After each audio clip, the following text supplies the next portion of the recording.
Boston's chances evaporated into the Cleveland night Wednesday when Pedro Martinez proved to be mortal after all. It would be a curse. It would be disaster for the Red Sox if there was something seriously wrong with Pedro Martinez. Without their Cy world, the Sox couldn't carry on as the Cleveland Indians Express picked up steam, rolling into Beantown looking for a clean sweep. Toby into right field. Track, wall, tie. In front of the Fenway faithful, the curse again seemed near and clear. Boston's chances were struck another unforgiving twist of fate. A lot of people very much believe in the curse of the Bambino, and now Garciaparra out of the lineup for Game 3.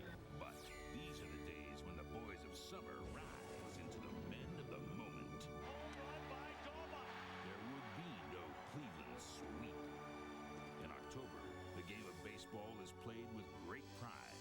It's the Cleveland Indians and the Boston Red Sox in Game 4, right here, right now, on Fox. Rain, rain, go away. All the Red Sox need is for somebody else to strain a back or a wrist or something. Visiting Indians, after all, have won World Series games. The wind chill was 18 degrees. What does this matter to them? This will matter. Say yes to Nomar. Garciaparra will start for the Old Town team and back cleanup. From Fox Park, we're not tearing this down. It's the American League Division Series Game 4 pregame show. Red Sox and Indians alongside Steve Lyons. I'm Keith Olbermann, and the Stockings are unexpectedly still with us. But as always in this situation, I'll harken back to what the legendary Boston sports reporter Clark Booth once said. If the Red Sox win today, it's only because losing tomorrow will hurt more, Steve. Yeah, and how much more can you hurt them? They haven't won the whole thing since 1918. There's a lot of pain going on, and you were just a youngster back then. Bottom line, if the Red Sox can come back and win 2 more games against the Indians, they've done something that really means something. They're going to go against Bartolo Colon tonight. He has dominated them in their last start. He is one of the dominating pitchers that the Indian staff does have, and I think he is at a point in his career right now where he really has to step up and prove that he's an ace of that staff and one of the premier pitchers in the game. I think he's ready to do that. 98, 99 mile-an-hour fastballs in the first game and 11 strikeouts. But pitching on 3 days rest, which will be a critical factor, as will the field conditions. It's been raining all day in the Northeast.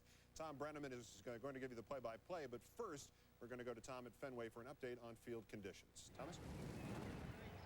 Keith, thank you very much. It has not ever rained terribly hard the entire day, but there has been a steady drizzle throughout the early morning and the late afternoon. The rain has temporarily stopped.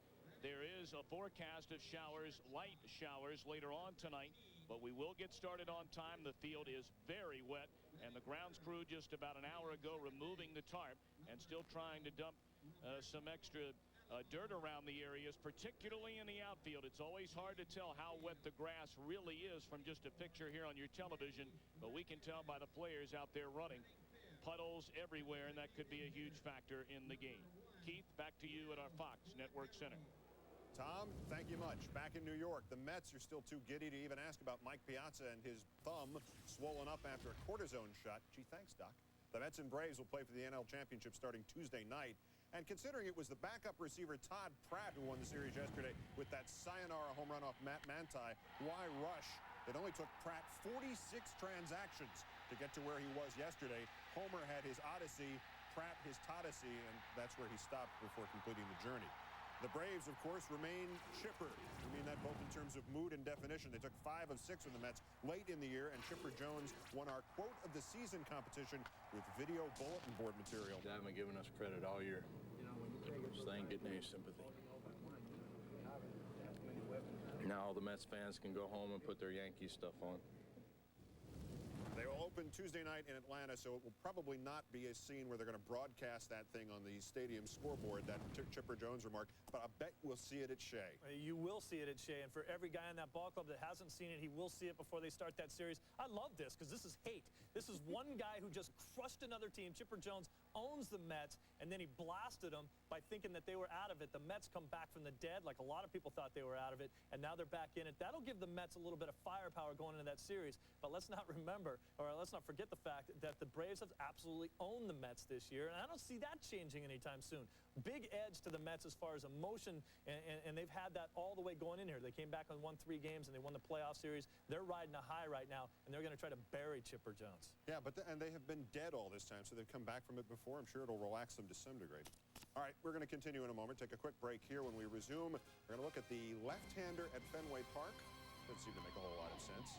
Our pregame show continues right after this. Stand by.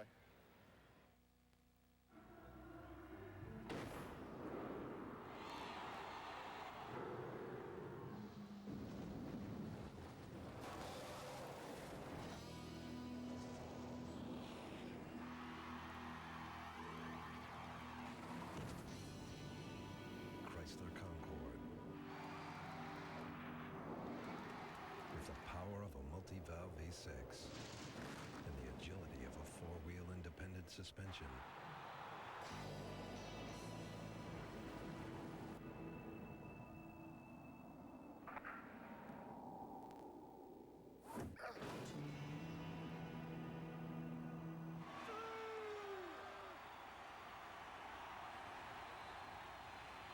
I didn't know Davis could move like that.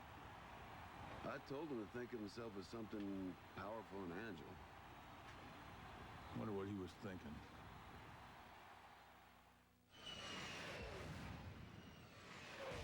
If you've never experienced the thrill of Mach 3, it's wake-up time. Mach 3 from Gillette, the first triple-blade shaving system. 3 blades positioned to shave progressively closer. You take 1 stroke, it takes 3, so you don't have to shave over and over, which means less irritation. 3 blades, fewer strokes, less irritation. Mach 3 from Gillette. Hello, Stuart. So you're Abigail's special friend from the office. Oh. Yeah, whatever. Okay, Stuart, what are your plans for the future? Well, I wouldn't mind living here. No, what's your passion, Stuart? I like to trade online. You ever heard of Ameritrade? I'm a stockbroker's son. Dad, he only pays $8 a trade. Give a kid a computer and he thinks he can beat the market. I don't want to beat the market. I want to grab it, sock it in the gut a couple times, turn it upside down, hold it by the pants, shake them out to all those pockets, empty all that spare change. Let's see. Ameritrade. Call now. They say I'm crazy for doing this. Because I could have gone to college. It didn't have to be just a cop. I'm not crazy. And as for being just a cop, there's no such thing. Friday, Fox takes you to a world where heroes are born. Ryan Caulfield, Year 1. Series premiere at 8, Fox Friday.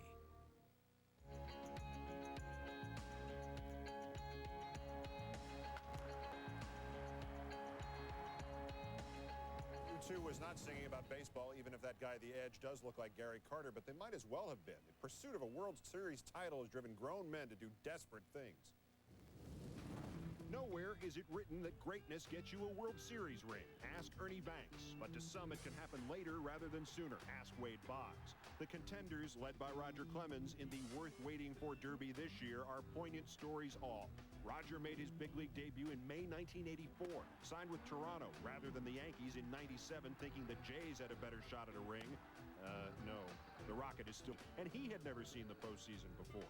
Starter Rick Reed's career dates back only to 1986, but as he has sought the ring, he has had to endure being sent back to the minors 9 times.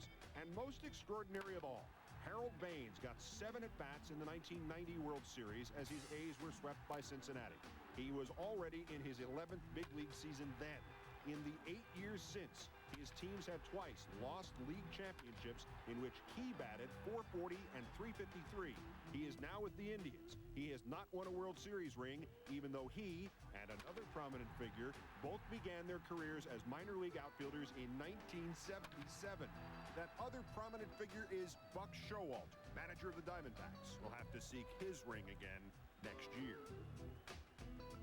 Arizona and the other teams that were on the losing end of this various series, the division series, they're gone now. The Red Sox are still alive. Are their chances, and what are their chances based on? Their chances are slim and none. They're not good, and everybody knows that, even if you're a Red Sox fan. But check out some of the keys to the Red Sox and their ability to maybe sneak this past the Indians. They have to play pitch and defense like they have getting into this series. They're one of the teams in the American League that actually does that, and they have to have some clutch hitting besides anybody else except for Nomar Garcia-Parra, because now he's back in the lineup, but he's the key in that lineup. They got to get some contributors from the rest of that lineup like they did the other day against with Dahlbeck coming through for them. And here's your keys for the Indians. Get to Mercker early there. That'll give you the best chance. Cologne, you got to give him a little bit of support because he'll keep you in the game. And to keep the crowd out of the game, you're playing in a Fenway Park, and if they get into it, they can be as nasty as any crowd going because they're the type of crowd that when you don't play well, they don't stay home. They show up and tell you how bad you are. They want to let someone know how bad they are, and they're hoping it's the Indians. Always support your Cologne. All right, Tom Brenneman and Bob Brenly will join you from Fenway in a matter of moments. I'm Keith Olbermann for Steve Lyons. We'll see you afterwards. For now, let us take you out to the ball game. You may adhere to that half-full glass mentality. You know, the Buffalo Bills were the proud champions of the AFC in 4 consecutive glory-filled years. Super Bowl? What Super Bowl? Otherwise, the Braves have a lot of explaining to do. 8 times the big fish in their...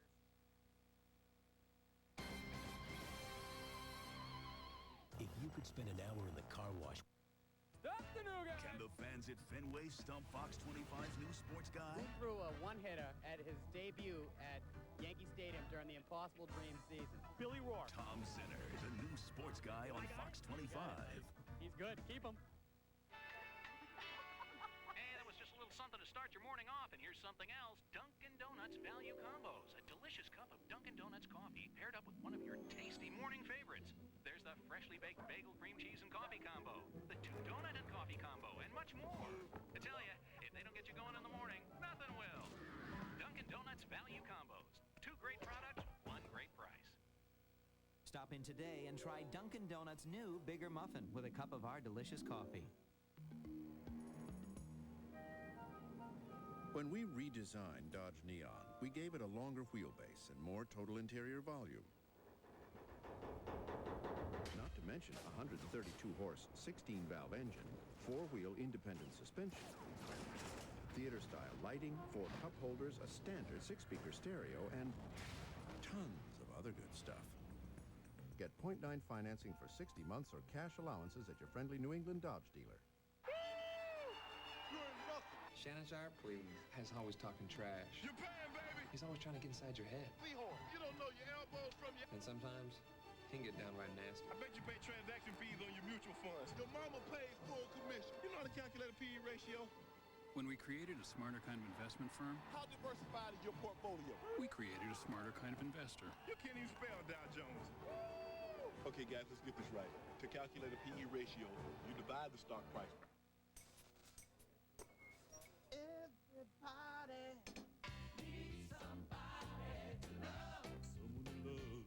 I need you, Sometimes I feel really flat inside. Everybody laugh with me. You know I'm always gonna keep you satisfied. The Drew Carey Show. Weeknights at 7 and 7:30 on Fox 25. It's been a rainy day in Boston, and it's Game 4 of the American League Division Series from historic Fenway Park, where the Red Sox about an hour and a half ago learned that Nomar Garciaparra has claimed himself well enough to play, with the Red Sox trailing 2-1 in this best-of-5 series. And a pleasant good evening to you. Alongside Bob Brenly, I'm Tom Brenneman. Welcome to playoff baseball on Fox.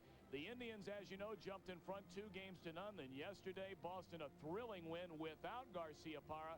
They go in Game 4 tonight with him. Well, it was questionable until just an hour and a half ago. As you said, we talked to manager Jimmy Williams about 3 hours before game time. At that point, he said, no way Garciaparra is going to play. Nomar got to the ballpark, got some treatments on that ailing right wrist, took some light batting practice in the cage, and declared himself fit to play. A huge emotional lift for the Red Sox, but also a huge lift on the field because Garciaparra had 2 hits against Cologne in Game 1, including this home run. He's in that 4 spot in the lineup tonight. If the rest of the Red Sox can do what they did last night and Nomar can do what he's done all year, good sign for the Red Sox. Hard to believe a question we would be asking like this. Where is the Cleveland offense? Outside of that explosion, Bobby, in Game 2, they have some big bats in this ball club that scored over 1,000 runs during the season that have done next to nothing in the playoffs. Yeah, they've really had some holes in the lineup in the first 3 games. I mean, Kenny Lofton, it starts at the very top. He's only 1 for 11. He scored 110 runs on the season. Manny Ramirez 0 for 12. He led the world in RBIs this year. Travis Fryman, Sandy Alomar both struggling at the plate. bothered somewhat by those bad knees. The Indians are going to need some production out of these guys if they're going to take out the Red Sox tonight. Well, the Red Sox got a big game from Ramon Martinez yesterday. Kent Mercker gets the ball tonight. Bartolo Colon looks to finish off the Boston season. Game 4 right around the corner. You're watching baseball on Fox.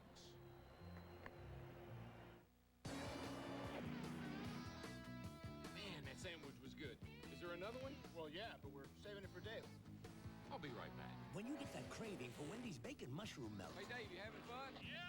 Why don't you stay out a few more laps? Okay. With 3 strips of bacon and sauteed mushrooms in a cheddar cheese sauce, it's impossible to resist. Now, where's that sandwich? Wendy's bacon mushroom melt. When you gotta have one, you gotta have it. Daryl, I'm kind of hungry. I hope no one ate my lunch. Aha! I've done it! What is it, Professor? I've discovered a way to get all long-distance calls for only 99 cents. 99 cents? Impossible. Absurd. I simply dial 10, 10, 220, then 1, and the number, and all calls up to 20 minutes are only 99 cents. And after 20 minutes? It's just 9 cents a minute. That's genius. I know. Who asked you? Discover 10, 10, 220 for yourself. A baby monitor. Oh, it's beautiful. You guys, you didn't. You did. Michelin, because so much is riding on your tires. Buy 4 Michelin tires now and get a free emergency roadside kit. Play the Michelin Buy 4 and Score game and maybe win a Dodge Viper, plus other great prizes. See your participating Michelin dealer by October 31st. 9 programs, $27. How about it? 5 hot dogs, 6 pennants, $45. 1 big puffy hand, $6. Their first big league ball game, priceless. There are some things money can't buy. For everything else, there's MasterCard, the card at the heart of Major League Baseball. The 1999 Division Series on Fox is brought to you by MasterCard. MasterCard, proud sponsor of Major League Baseball and fan of the great American pastime. By 10-10-220, dial it and talk up to 20 minutes for only 99 cents. By Michelin, because so much is riding on your tires. And by Wendy's Bacon Mushroom Milk. When you gotta have one, you gotta have one. Sellout crowd and enthusiastic crowd here at Fenway Park in Boston, where their Red Sox are trying to even this series at 2 games apiece and force a Game 5 that would be played tomorrow at Jacobs Field in Cleveland. Bobby, a big story could be the field conditions. It never really poured down rain during the day here in Boston, but it was a light drizzle through the early morning, mid-afternoon, and up until about 2 hours ago. How will that affect play tonight? Well, we don't anticipate a lot of problems as far as the infield, the mound, and the home plate area. They were all covered with the tarp throughout the evening and through most of the day today. They just took the tarp off right before game time here. The problem will be in the outfield. The outfield grass is very, very wet, very sloppy on the warning tracks. Keep an eye on players going into foul territory to field balls or going back to that warning track area. You see some of the standing water out there. This could make the base runners a little more aggressive, make the base coaches a little more aggressive on balls hit into the outfield because it's going to be wet when the defenders pick up the baseball. Well, here come the Red Sox, led by their batting champion, Nomar Garciaparra, who is playing here in Game 4 tonight.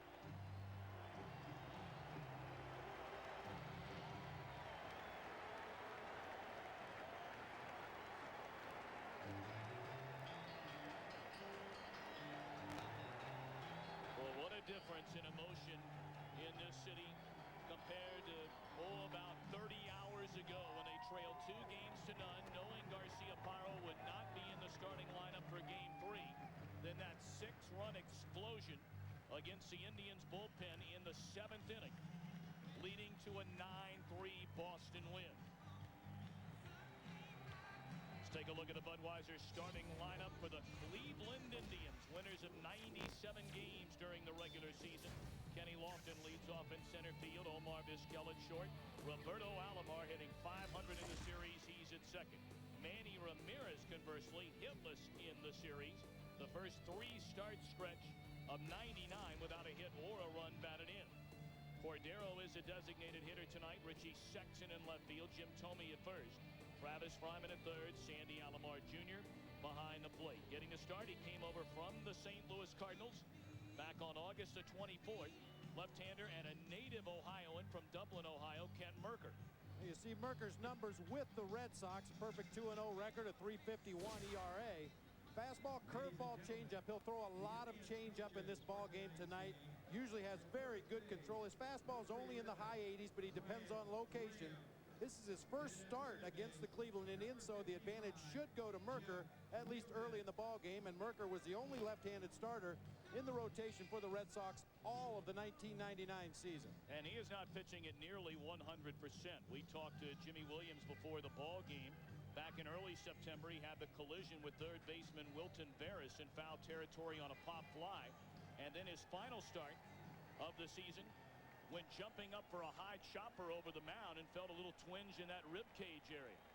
He's not on any kind of limitation as far as pitch counts or innings pitched or anything like that. They're going to let Mercker go as long as he's effective against this Indians lineup. As always, our broadcast also available in Spanish by utilizing the SAP button on your television. We are set to go at Fenway Park in Boston. The Indians won the opener in dramatic fashion, 3-2 behind tonight's starter Bartolo Colon. They pounded Boston 11-1 in Game 2 at Jacobs Field.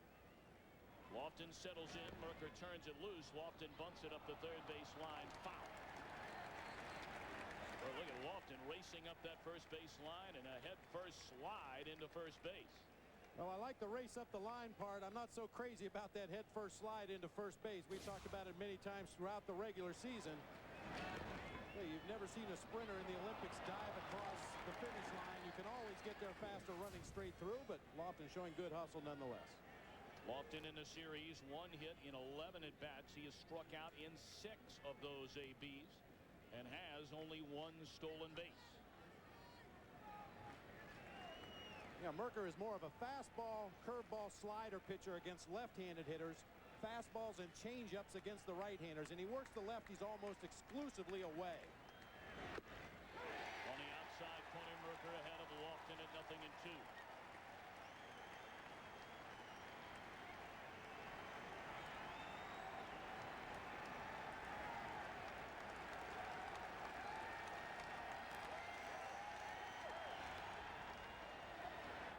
Popped up behind the plate, and that one will drift into the seats. Well, that time Mercker did come in on Kenny Lofton, jammed him in on the hands. It just have been a setup pitch. He probably wanted to get that pitch in a little bit further off the plate to set up the next pitch on the outside corner, but Lofton able to get a piece of it and stay alive. I'll tell you, whoever wins this series, we know that there will be 2 cities where they love their baseball and just electric atmospheres, whether it be Fenway, Jacobs Field, and we know Yankee Stadium in the Bronx. 1-2. Lofton missed 42 games during the regular season with an injured right hamstring. Resumed playing regularly the 13th of September, and he has struck out for the 7th time. Nope. That one fouled off and unable to hang on Varitek. It looked like it rattled around in the mid of Jason Varitek for a moment, but then dropped down to the ground. Once again, Lofton staying alive in there. You can't fault any catcher for dropping a foul tip. There's no way you can hang on to those unless they happen to hit in the pocket of the glove. Breaking ball misses outside. 2-2 on Kenny Lofton. He'll be followed in the opening inning by Omar Vizquel and then Roberto Alomar.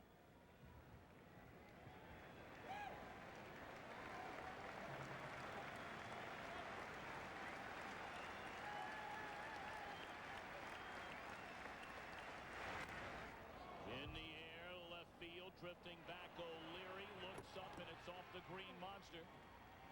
And in with a stand-up double is Lofton, who nearly struck out a moment ago, but now he stands at second to begin the ball game.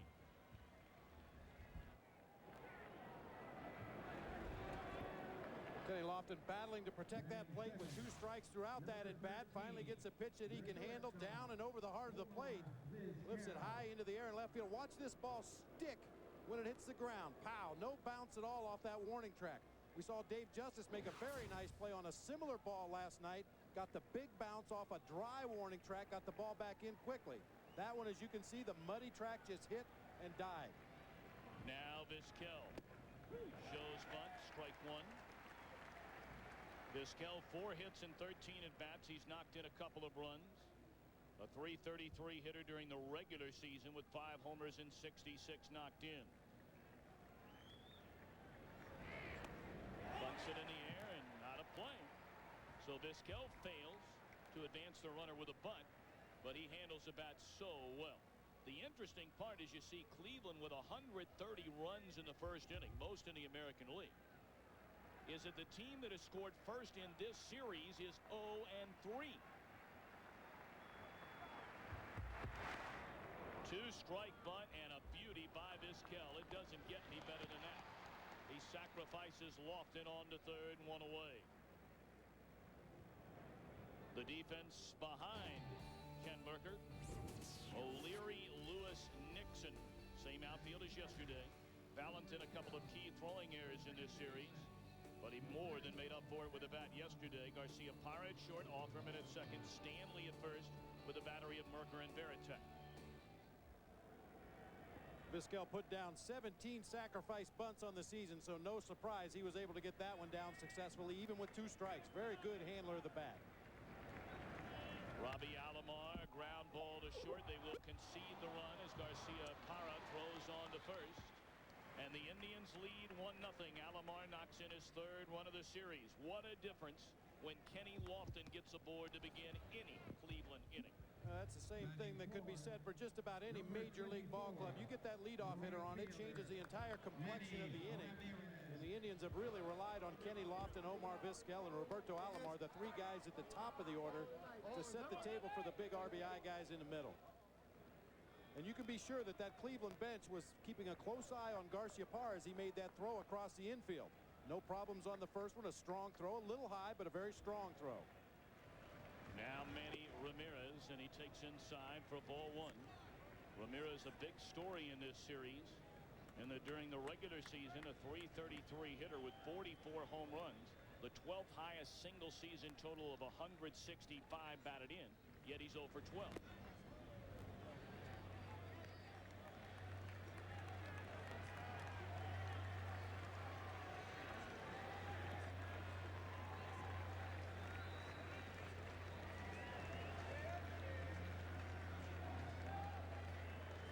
Two-0 pitch on Ramirez. Check swing. Did he go? No. Says John Shulock, the first base umpire. If you saw the pregame show, I talked to Mike Hargrove about Manny Ramirez, and he felt that it was more a case that the Red Sox were just making quality pitches consistently on Ramirez, but he also added later off camera that he felt Manny was a little off balance in the batter's box. Something he had not encountered throughout the regular season. Always a very well-balanced hitter, able to handle fastballs as well as off-speed pitches. He's been getting out in front, and the Red Sox have been throwing him a lot of changeups in this series. Watch out on this pitch. Good hitters count. 3 balls and a strike. Mercker into the line and turns it loose. Hit hard but foul. Third base side. The count is full.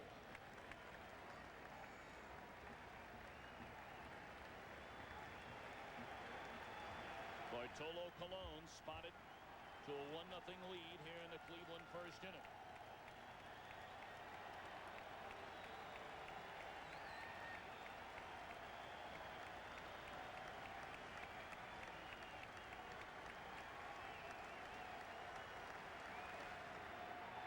Pitch. Fouled away. Something you talked about at length yesterday, Bobby. A lot of people perceive this Cleveland team as a team that will just beat you to death as far as a long ball. Perfect example of their capability of playing small ball here in the first. Well, they also led the American League in sacrifice bunts as well as sacrifice flies, able to get guys into position. They led the league in stolen bases, get guys into scoring position, and then the ability to get them home. Ball 4, and Ramirez aboard. A 2-out base runner, and the inning continues for Wilfredo Cordero. Batting fifth, number 1, the designated hitter, Will Cordero. Crowd on Cordero. Of course, he spent some time here with the Red Sox And off the field, some tough times with the Red Sox.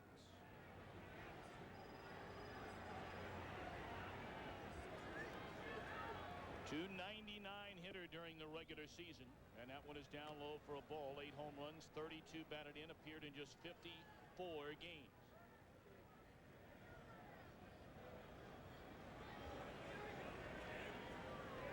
Broke the radius bone in his left wrist in 2 places back in June, limiting his playing time, and he can hit. That one lined into left, again off the green monster, but played beautifully out there by O'Leary, and advancing on to second is Ramirez.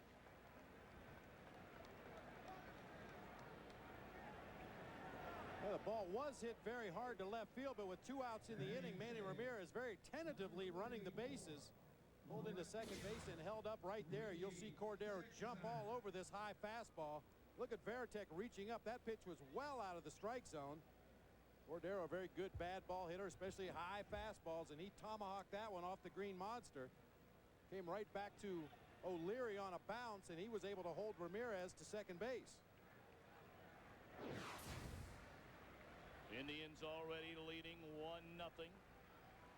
And now a 2-out rally with a walk and a single, and here's Richie Sexson, a swing and a miss.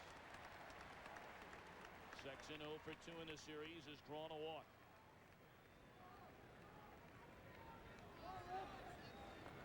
What a year for Sexson. 31 home runs and 116 runs batted in. A ball a strike. With those numbers, you're in the lineup every single day batting cleanup. He's lucky to get in there.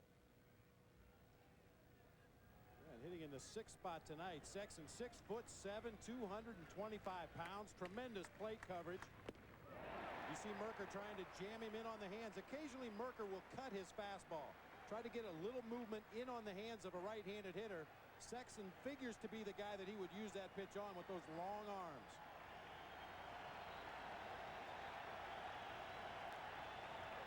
Two on, 2 out. 1 ball, 2 strikes on Sexson.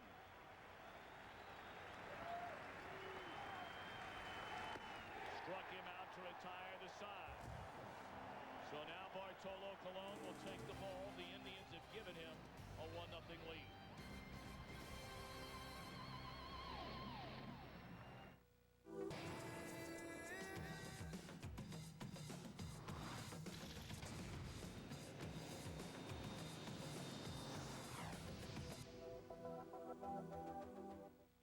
I was born hungry, but I was born Italian, so that never happened again. Tonight, we had the perfect meal for us, the Olive Garden's never-ending pasta bowl. You pick any of their special pastas, and you get all the free refills you want. Ooh, spaghetti with meat sauce, fettuccine Alfredo, you name it. The bowls keep coming until you say, ooh, when? And the same for salad and breadsticks, all for $6.95. I'm gonna eat it all. That's because of now. Nobody's ever heard this guy say when. I love this place. Olive Garden, when you're here, you're family.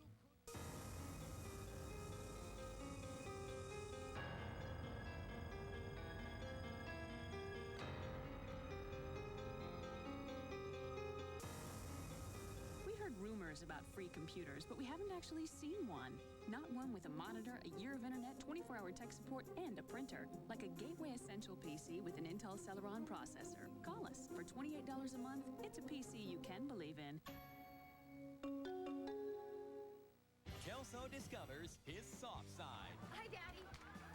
We're studying. An all-new That 70s Show, 8:30, 7:30 Central, Fox Tuesday.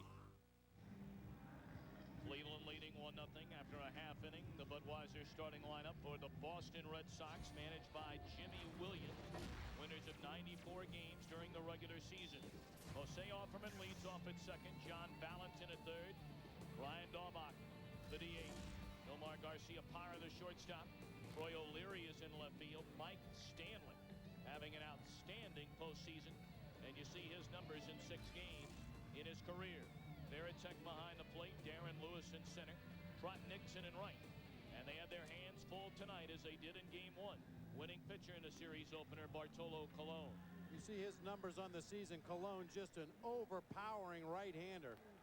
Will feature a fastball in the high 90s. As we mentioned earlier, his first start ever on 3 days rest.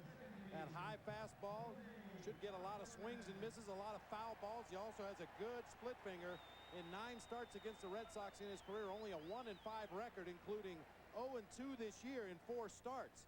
Keep in mind, however, in those 4 starts, 3 of them were against Pedro Martinez. His idol growing up in his homeland of the Dominican Republic, Colon, just 24 years young. Jose Offerman to lead things off. First pitch swinging and tardy on the fastball. It's 0-1. Offerman 3 of 9 in the series with a run batted in. Hit .294 during the regular year with 8 homers and 69 runs batted in.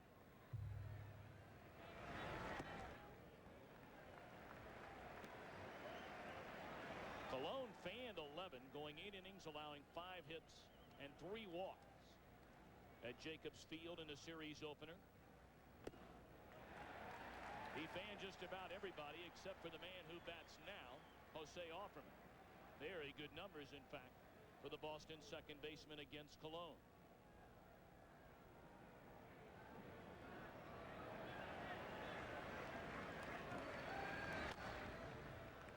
Some serious giddy up. We talked to some scouts, Bobby, who are telling us that Colon in game 1, he got up into that 90 pitch count and was still clocking on some of the radar guns anyway, right at 100, 101 miles per hour.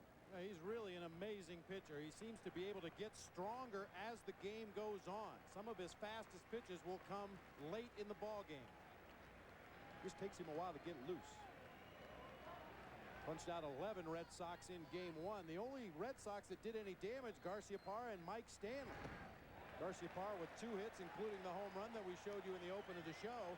Mike Stanley was 3 for 3 in that ball game. The rest of the Red Sox offense is yet to be seen against Bartolo Colon. Offerman has worked the count 3-2. And here comes a payoff pitch from the Cleveland right-hander. It's ball 4 and Offerman aboard.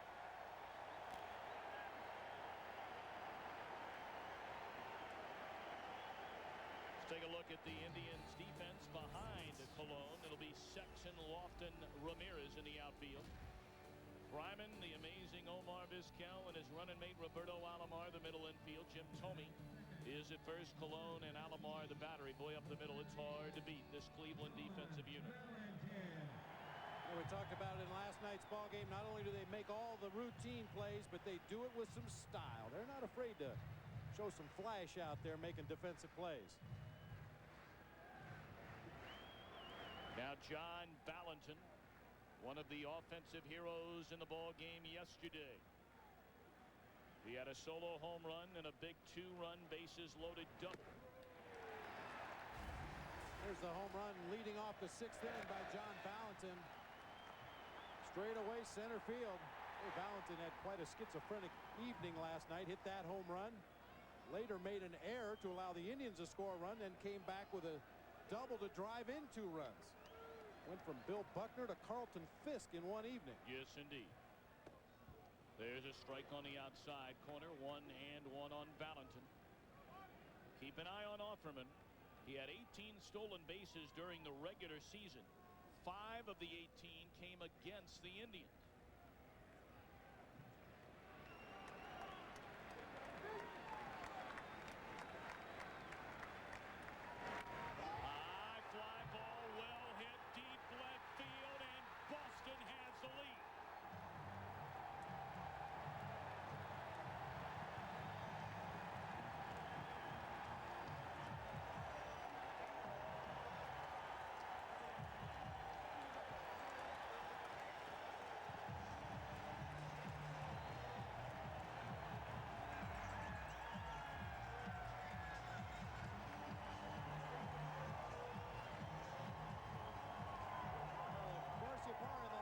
Not enough to fire up these fans.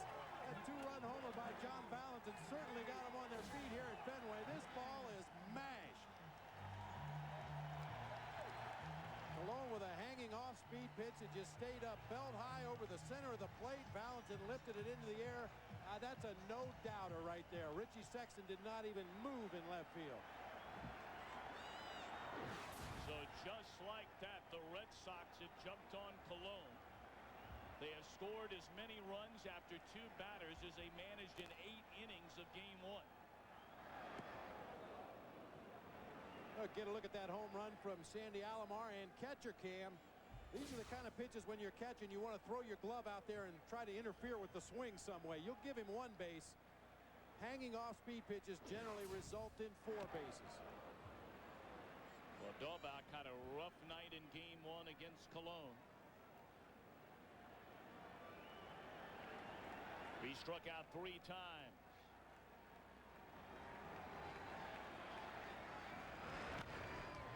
Fouls that one away. It remains no balls and 2 strikes.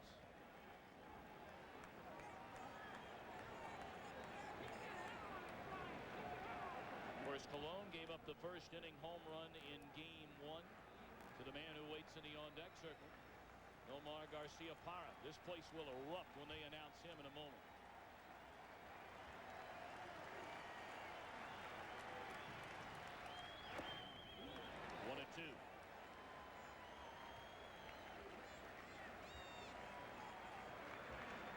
Cologne, the Indians' best starting pitcher during the regular season, posted a career-best 18 wins. He won 11 games after the All-Star break, which tied him for the Major League lead in that department with Scott Erickson and Mike Hampton of the Astros. 2-2.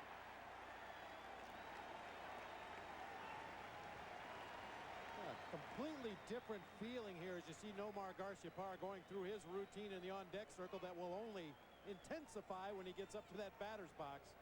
Completely different atmosphere here this evening. Last night you almost sensed that the Red Sox fans were resigned to seeing the last game at Fenway Park for the 1999 season.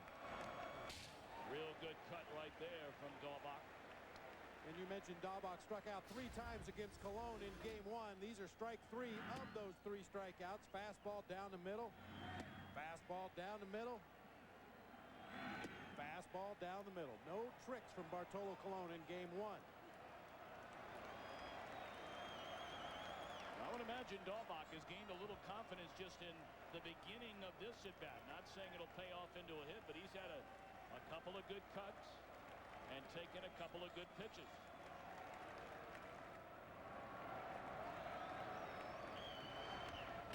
Real good cut right there. Fouled it straight back. And that is a fastball that Colon is not used to hitters getting on. As you see Daubach's ranking among American League rookies, 3rd in average, 2nd in homers, 3rd in RBIs. First Red Sox rookie to hit a postseason home run since Freddie Lynn back in the '75 World Series. That was on October the 21st in that legendary Game 6 against Cincinnati. 3-2. Well, you can just tell by the way Daubach is taking those pitches. He saw that pitch out of the strike zone, jerked his head back around, walked out of the box. The Red Sox are fired up tonight. Colon did not allow a home run in the first inning during the regular season. And how about the crowd getting behind Brian Daubach?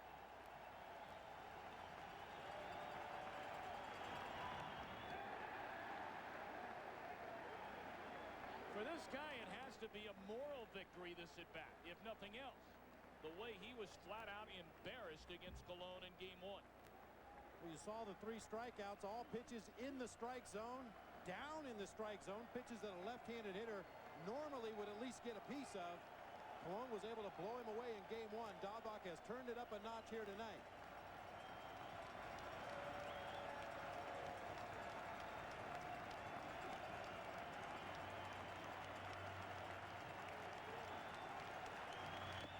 Struck him out, and you saw the pumping of the fist by Sandy Alomar Jr. He knows his pitcher needed that. And what the Boston faithful need is a return of Garciaparra, and here he is.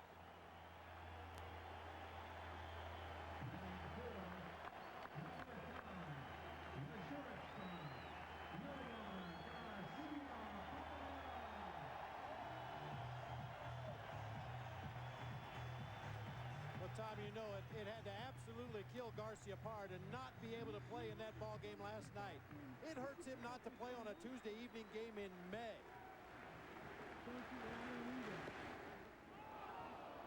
Strike 1 to the American League batting champion this season, a .357 hitter with 27 home runs and 104 runs batted in.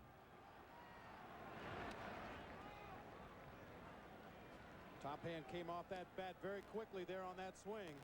keep an eye on Garciaparra. He may have to change his approach up there at the plate somewhat because of that ailing right wrist. Become more of a bottom hand hitter.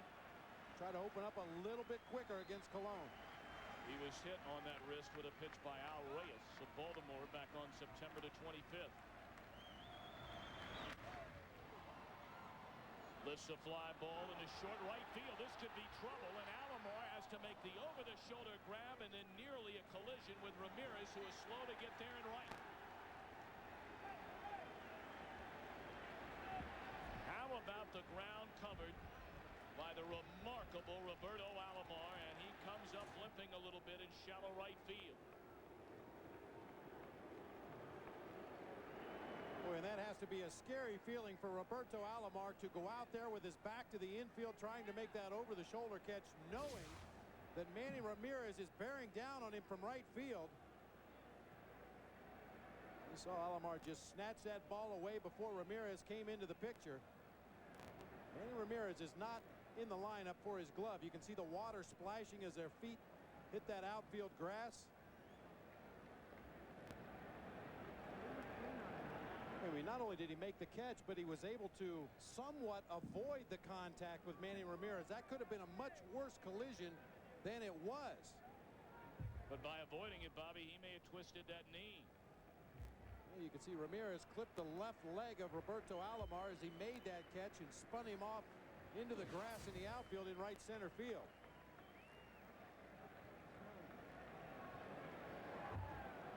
Alomar apparently okay, will remain in the ball game.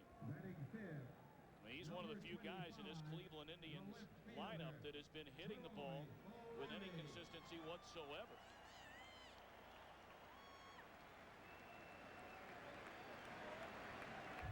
Two down, two in, and Troy O'Leary, the batter, he looks at ball one. Another rough postseason for Troy O'Leary, just 2 hits in 11 at-bats. We talked to Jimmy Williams about Troy O'Leary and his problems in the postseason, and Jimmy said that he's bothered by buzzard luck. He's hit the ball hard, just hasn't gotten any hits. Inning over, but not before John Valentin clubs a home run, giving Boston a 2-1 lead.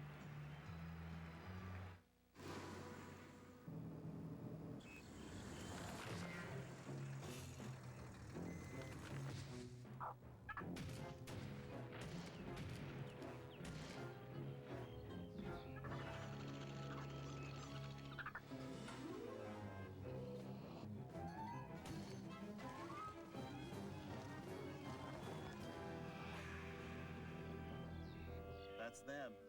Naughty little beavers. New banana strawberry Nutri-Grain twist bars seem to be creating quite a stir. Could be the banana, could be the strawberry. New banana strawberry Nutri-Grain twist bars. A twist you can't resist. Can you believe it? My husband, Nolan Ryan, has arthritis. So his doctor says stay active and take Advil to make it easier. I take it for my arthritis pain, so we can exercise together. Advil, stronger than pain. We have a stand-up in progress at 211 Hazelwood. He's in there. Sir, drop the chalupa. Put it down and back away. Sir, don't be silly. Drop the chalupa.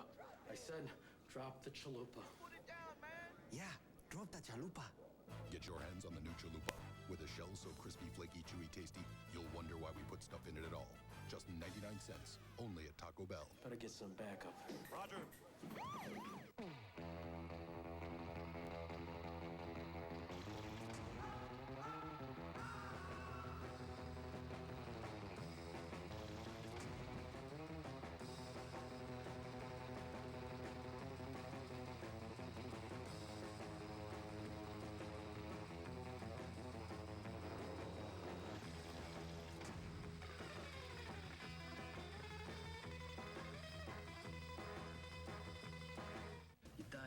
Disappear. If you like The Matrix, you'll dig this from the creator of The X-Files. Harsh Realm, Friday at 9 on Fox.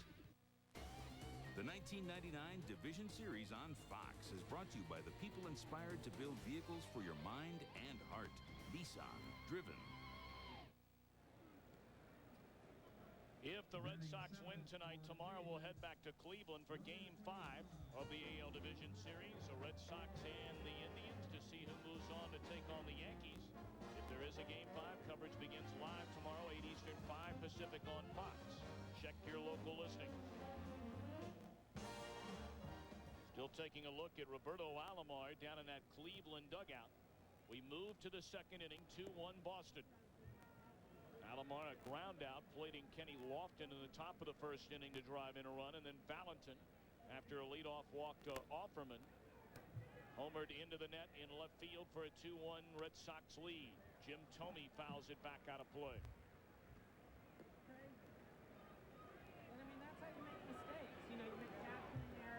You see him applying some kind of a pad to the outside of the left leg of Roberto Alomar over on that bench.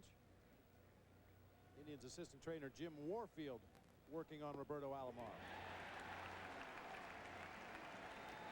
1-2 on Thome. 3 of 10 in the series, a pair of home runs, including a grand slam. He had 33 home runs during the regular season.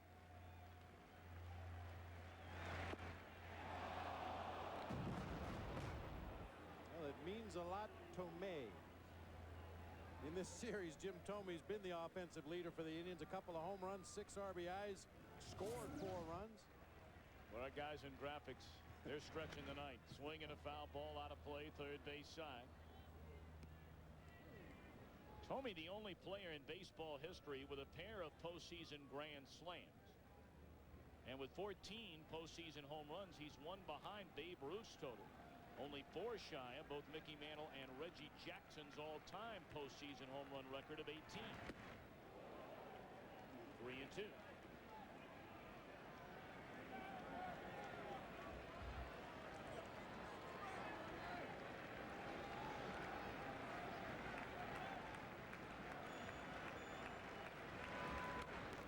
Good cut by Thome, fouls it straight back. It'll stay at 3 balls and 2 strikes. You know, Tom, a lot of similarities between Kent Mercker starting the game tonight and Ramon Martinez, the last night's starter for the Red Sox. Both longtime National Leaguers. Both men have thrown a no-hitter in the big leagues. Both were very much power pitchers early in their career. More of a finesse-type pitcher now, relying on that changeup. Tried the off-speed pitch and misses low. Ball 4. Second walk of the game issued by Mercker. Batting 8.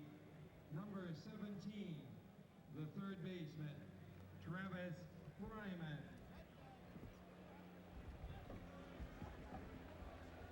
Travis Fryman with a long look down to Jeff Newman, the third base coach, getting his signs. Mercker has a pretty decent move to first base. A lot of managers in the National League and now in the American League accuse him of a balk move to first base. Thome doesn't figure to be the kind of guy that would draw a lot of throws over there to first base.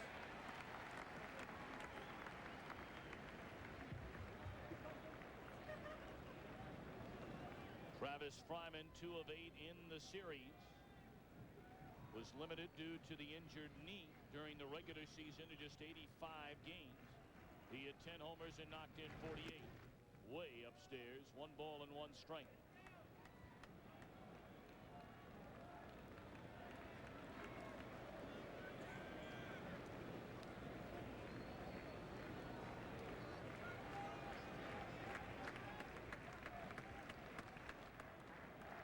Veritek peeking into the dugout before the 1-1 pitch. That's generally the sign for a pitch out. That solid fist. This time a throw to first base instead. You saw Veritek put the fist down there, did not extend any fingers. That used to be the sign for a pitch out, the old fist.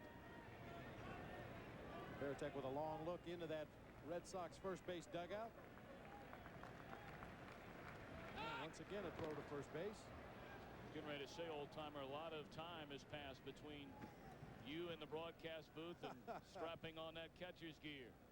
Well, it varies from team to team. Some ball clubs just say, hey, keep it simple. 1's a fastball, 2's a curve, fist is a pitch out, let's go get them. Other teams get a little more complicated with their signs, even on throws to first base.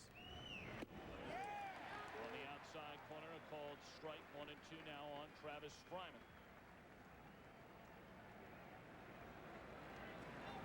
Mercker spent a little bit of time with the Indians, appeared in 10 games back in 1996.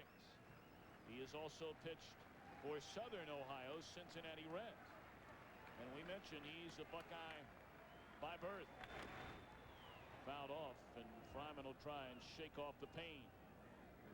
Well, you can see the big knee brace on the right knee of Travis Fryman. Fouled that ball off his left leg, very high on his left leg it appeared. He's not even going to be able to limp. Both legs are going to be hurt. Has that guard down around the lower leg, but he fouls that one off the inside of his left knee.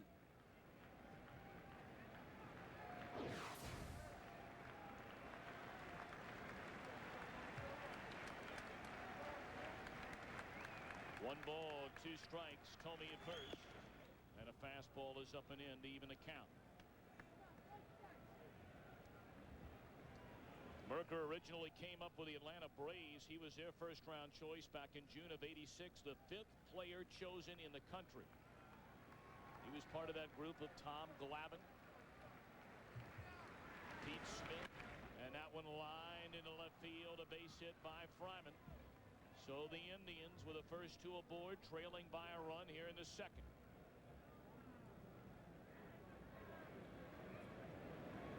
Well, that'll take some of the sting out of that foul ball off the left knee of Travis Fryman, getting a base hit ultimately in the at-bat.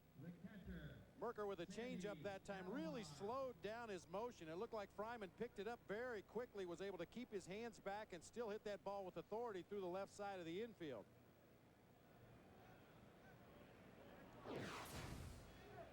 A possible bunt situation here. John Valentin comes over from third base to let Kent Mercker know exactly what defensive play that the Red Sox will use.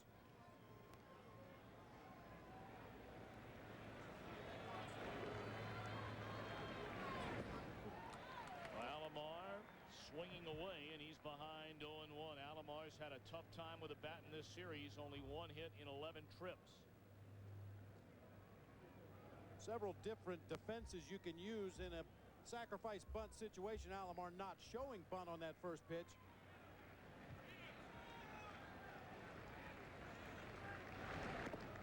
And that one off the catcher's mitt. And advancing on to third is Tomey. Fryman remains at first base. More than likely that'll be scored a pass ball. Certainly looked like a pitch that should have been caught by the Boston catcher. Well, it's a pitch that's well out of the strike zone, but you can see that Veritek was fooled by the late movement on that pitch. Jim Tomey gets a very good read quickly. The ball bounced up the first baseline. Travis Fryman, as we said, with that brace on one knee and a bruise on the other, decided that he would be better served just hanging on at first base. Alomar has put down 1 sacrifice bunt on the season. 1-1 pitch. Swings away and lifts a fly ball into right center field. Very well hit. Darren Lewis drifts back and makes a grab in front of the wall. Tagging and scoring the tying run is Tomey. So Alomar knocks in his first run of the series. Both Roberto and Sandy where the runs batted in, and we're tied at 2. That ball was hit a long way off the bat of Sandy Alomar, and that pass ball looms large now. If Jim Tomey had still been at second base, he would have advanced to third with 1 out. Number 7. But now with 1 out in the inning, the Indians have already scored a run, and Fryman in scoring position for the top of the order. Joe Kerrigan, the pitching coach, out for a visit as Rich Garces begins to get loose in the Boston bullpen. 5 of the 9 hitters that Mercker has faced have reached base. 3 hits and a pair of walks. And clearly 2 of those 4 that he has retired, Bobby, were basically giving themselves up. You had the sacrifice bunt from Vizquel after the leadoff double by Lofton, and all Alomar wanted to do with Lofton at third was just put something on the ground to score it. Now, Mercker's been leaving a lot of pitches over the heart of the plate, up and over the heart of the plate, giving the Indians a good opportunity to get some rips at it. Kenny Lofton lifts one into deep left center field. O'Leary drifting back and has room. He makes a grab, and Fryman retreats back to second base. Big out right there for Kent Mercker. Well, They talk all the time about how right-handed hitters sometimes will change their swing, change their approach. Playing in Fenway Park, Kenny Lofton has changed his approach tonight. For the second time in the ball game, going out there toward the green monster. This time he just doesn't quite get enough of it, chasing O'Leary all the way to the scoreboard. But Lofton intentionally trying to hit that ball to the opposite field. Omar Vizquel settles in with a runner at second base, blocked beautifully on the pitch in the dirt by Veritek. Fryman will not advance. Ball one. So when Mercker has missed the zone, he has missed it considerably. That ball hit well out in front of home plate. Fortunately, Veritek able to get one of his body parts on that ball and knock it down.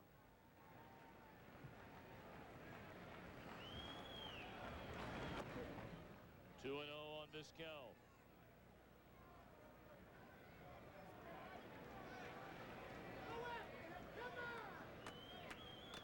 Roberto Alomar waits in the on-deck circle. Vizquel put down a sacrifice bunt his first time up. He's trying to drive one home this time. 3 balls and no strikes.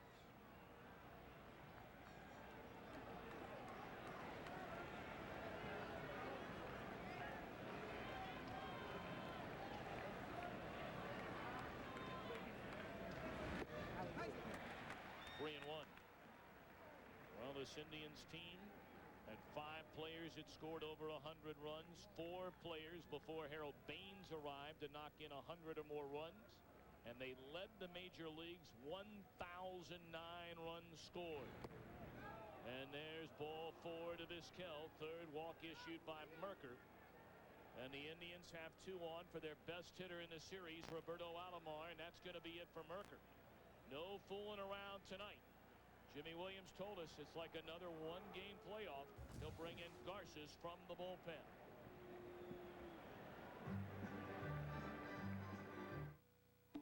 They've been struggling at the plate, but there's a nice breeze blowing out toward Mercker. He leaves after an inning and 2/3, allows 3 hits so far, 2 runs. He walks 3, and now he'll give way to Rich Garces, appearing in his 2nd game of the series. Not a lot of contact was made against Rich Garces this season. Allowed only 25 base hits and over 40 innings worked. Roberto Alomar knocked in a run with a ground out in the first inning. He's down a strike.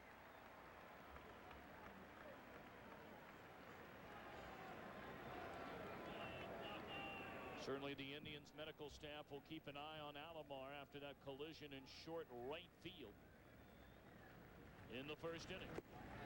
Strike 2. Here's that injury you were talking about, Tommy, on a lazy fly ball to right field by Garciaparra.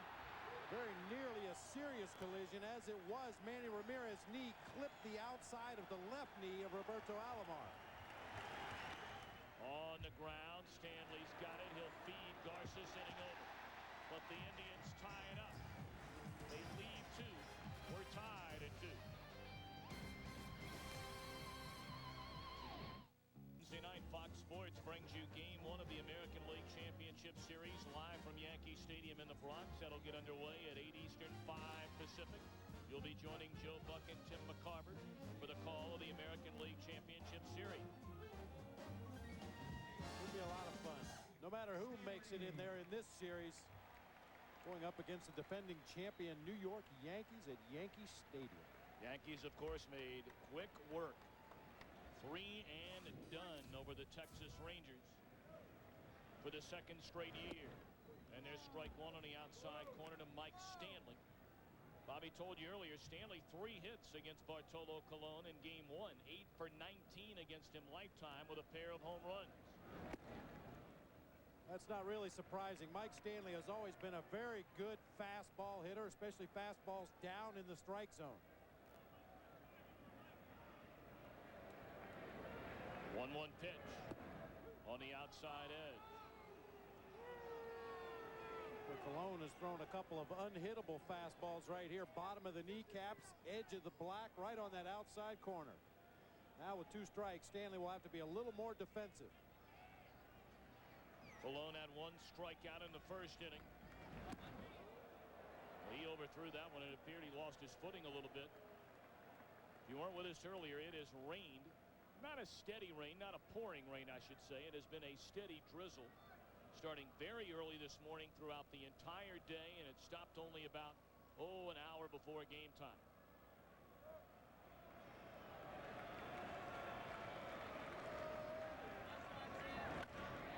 Shot into right center field, a base hit.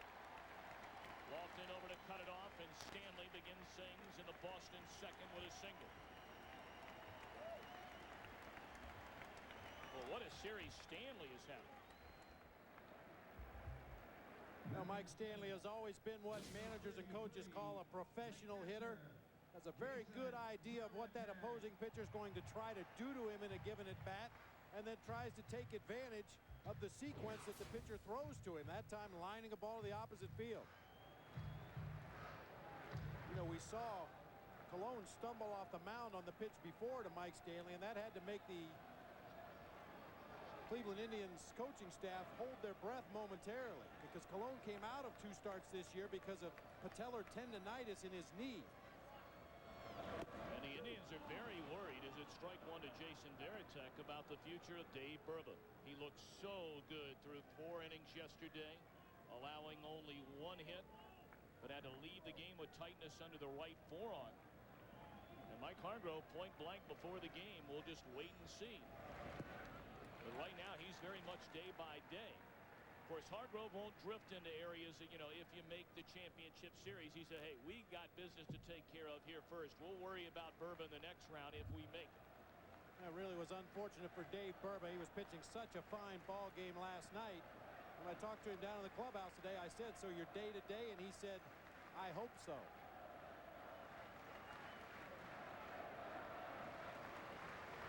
1-1 on Jason Varitek. Bouncing ball, and it's into right field. A base hit. Stanley will make the turn. He's coming to third. And here comes a throw, not in time. Heads up base running from Mike Stanley. Not the fastest guy in the world, Bobby, but taking advantage of Ramirez slow to get to the ball on the wet grass. And we mentioned it that perhaps the coaches would be a little more aggressive sending the runners because of the moisture on the outfield grass. By the time that ball rolls through the infield, through the outfield, by the time Ramirez picks this ball up, it has to be wet. And Ramirez has been known to uncork some bad throws in the past under perfect conditions. So Wendell Kim, the third base coach from the Red Sox, being very aggressive. See, Stanley really did that all on his own. He watched that ball rolling in the grass in right field, made the decision to advance on to third base.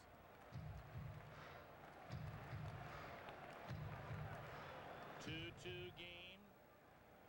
Bottom of the second inning. Runners on the corners and nobody out for Darren Lewis. He knocked in the first Boston run yesterday with a single in the 5th inning.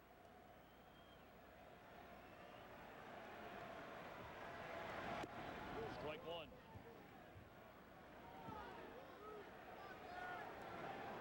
Talked about Lewis in the ball game last night. Very much an opposite field hitter. Kenny Lofton shading a few steps over into right center. Manny Ramirez playing shallow in right field.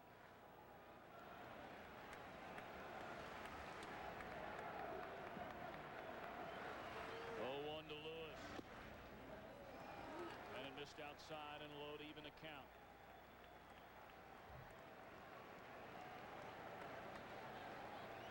Same kind of story when we asked Jimmy Williams about the availability of Pedro Martinez should there be a game 5. He said, don't ask me about that. Don't want to talk anything about it. We'll worry about it if there is a game 5. 2-1 as Lewis hits the deck.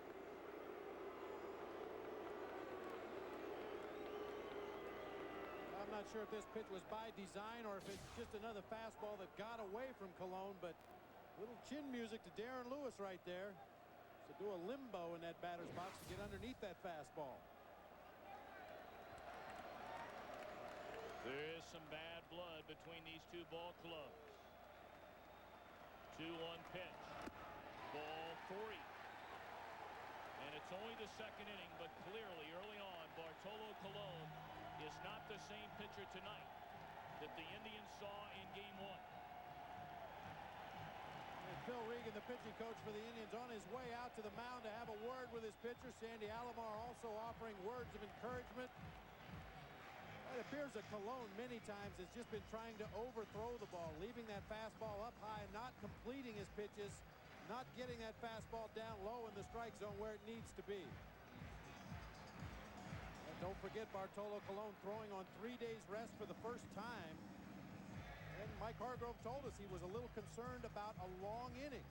The Indians were at the plate for quite some time in that top half of the second inning. Colon has gone out here in the bottom half of the second inning and really struggled with his control.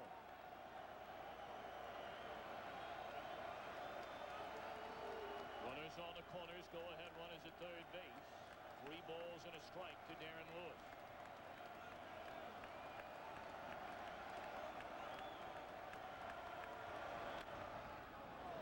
Slapped it foul. Lewis lucky to get a bat on that pitch.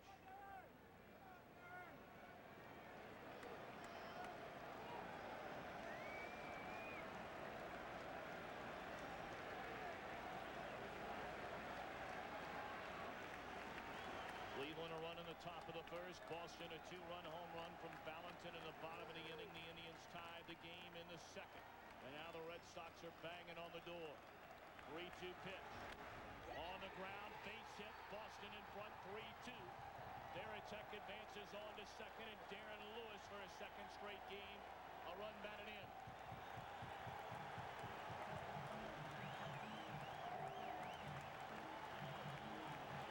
Darren Lewis was an opposite field hitter on the pitch before. The 2-1 pitch, a fastball that was down and out over the plate. He tried to shoot it to the right side.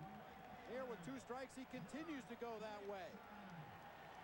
See Tomey holding the runner on first base, cutting down on his range, and Darren Lewis just slaps that ball through the hole in the right side to drive home a run. Still nobody out. And nobody getting loose in the Indians bullpen, although a few bodies beginning to stir down there. Trot Nixon settles in, 1 for 8 in the series. Strike called as he showed bunt.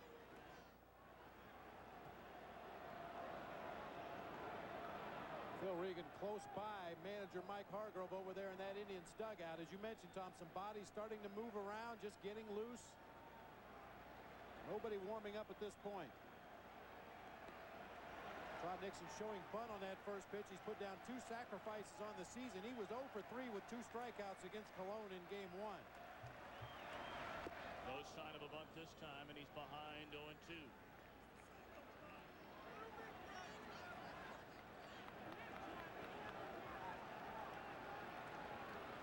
Nixon, a .221 hitter with runners in scoring position this season. He has 2 on with nobody out. Fly ball, well hit, straight away, center field, Lofton at the wall, and he won't get it. The runners right behind one another. Varitek, Lewis on his heels, both will score.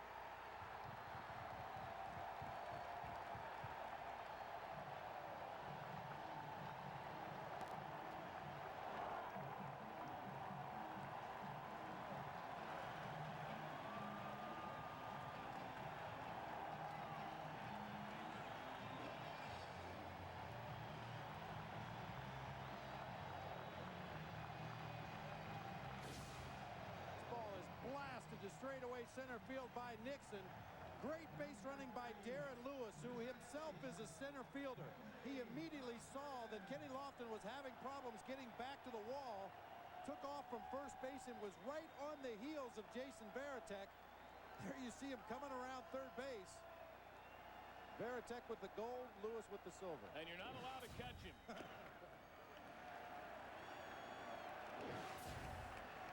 Boy, the Red Sox fans and the Red Sox players very fired up for this ball game here tonight. Steve Carsey beginning to get loose in the Cleveland bullpen. The Red Sox have as many hits in the first inning plus against Cologne as they had in 8 innings against him in game 1.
I'm here, about once a month.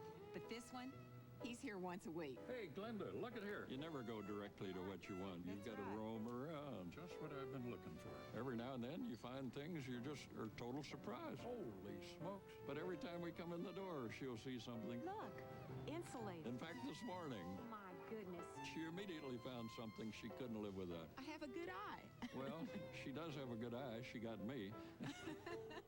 Okay, we know there are enough calling plans on this planet. Yeah, it's way too complicated. Make it simple. I will. You see, with new AT&T One Rate 7-cent plan, it's nothing but simple. It's 7 cents a minute all day, every day, whenever you call. There are no 1010 numbers to dial. Or those nickel rates that are sometimes a quarter. No, that was not me. With AT&T One Rate, it's simple, period. So what was confusing is now not. I like simple. Simple is good. And tomatoes. Even better. All day, every day. Call 1-800-41-RATE to enroll.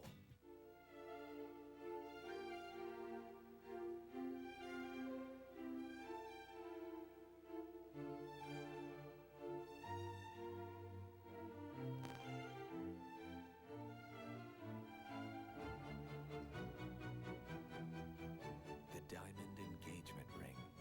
How else could 2 months' salary last for the next 1,000 years? A diamond is forever. De Beers.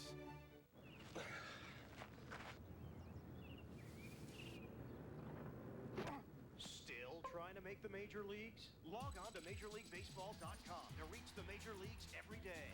Video highlights on demand. Live game audio. 7 days! Get comprehensive coverage and order your official clubhouse cap and tee. MajorLeagueBaseball.com lets you be a part of the major leagues, and it may even help your game.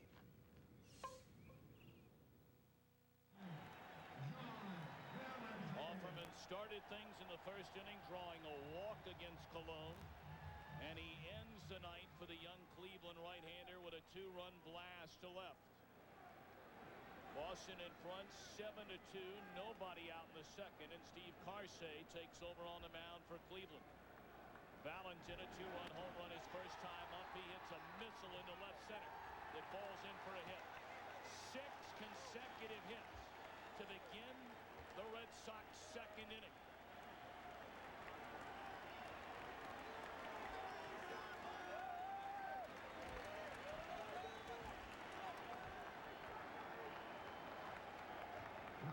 This is about the time Phil Regan, the pitching coach, says, for crying out loud, walk somebody. And the Red Sox are just doing a cha-cha up to that batter's box right in time with every pitch that the Indians pitchers are delivering. Boy, Cologne pitching on 3 days rest for the first time. Got hammered by the Red Sox in this ball game.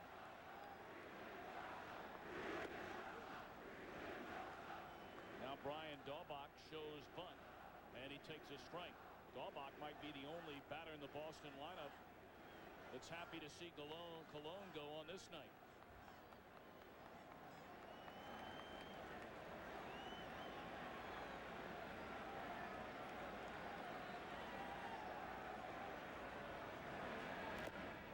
On the inside corner strike, Carsey, a godsend to this Cleveland team this year. He had an outstanding season. Yeah, he really did, Tommy. Filled in that rotation when they had some injuries. It's been a couple of stints on the disabled list, most recently from August 25th to September 21st with a strained tendon in his right forearm. It really limits his ability to throw a curveball. Swing and a miss by Daubach. Second time he has struck out in the ball game, and that's a first out in the Boston second inning after 6 consecutive hits and 5 runs. Garciaparra coming to the plate for his second at bat in the ball game. If Cleveland did not have such a high-powered offense able to jump back into ball games, we may see Jimmy Williams pull Garciaparra. Don't want to risk any aggravation of that wrist injury, but because the Cleveland offense is capable of jumping back into any ball game, Garciaparra will remain in.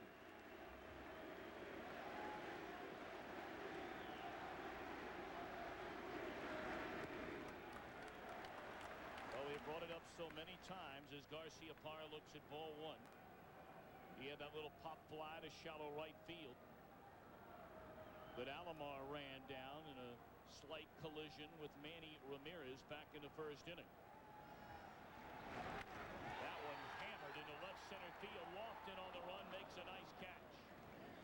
racing back to first base is Valentin. A good sign, and they'll applaud the line drive by Garciaparra. That ball was hit right on the button with authority. It appeared headed for that gap.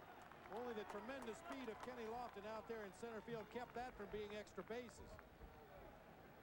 Take a look at the swing of Nomar Garciaparra. No sign of an injury right there. Really drove that bat through the strike zone quickly and lined that ball out to Kenny Lofton in center field. That ball was smoked. 2 down, Valentin at first. And now Troy O'Leary the batter. Strike 1. I mentioned earlier Jimmy Williams talking about Troy O'Leary. You see he's only hit 165 in the series, but felt that he was the victim of buzzard's luck. That's a very technical baseball term. Yeah. And guys are hitting the ball hard but have nothing to show for it. Well, what does that mean, buzzard's luck? I'm not sure exactly what it means, but I've heard it many times. I've played my entire career with buzzard's luck.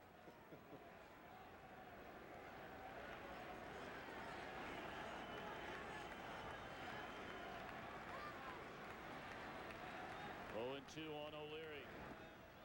Swing and a miss, but the ball comes all the way into the stands, and O'Leary will reach first base. But he'll take it any way he can get there, the way things have gone for him.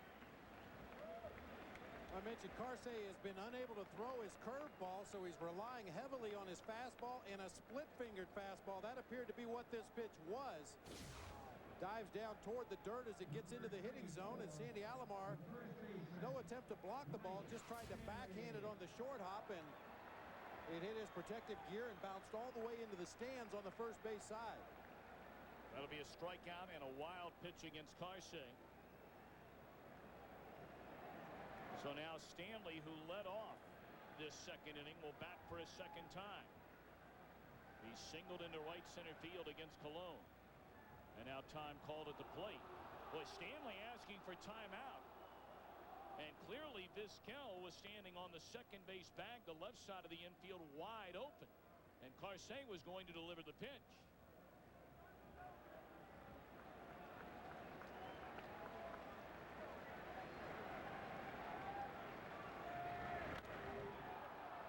Play, strike 1.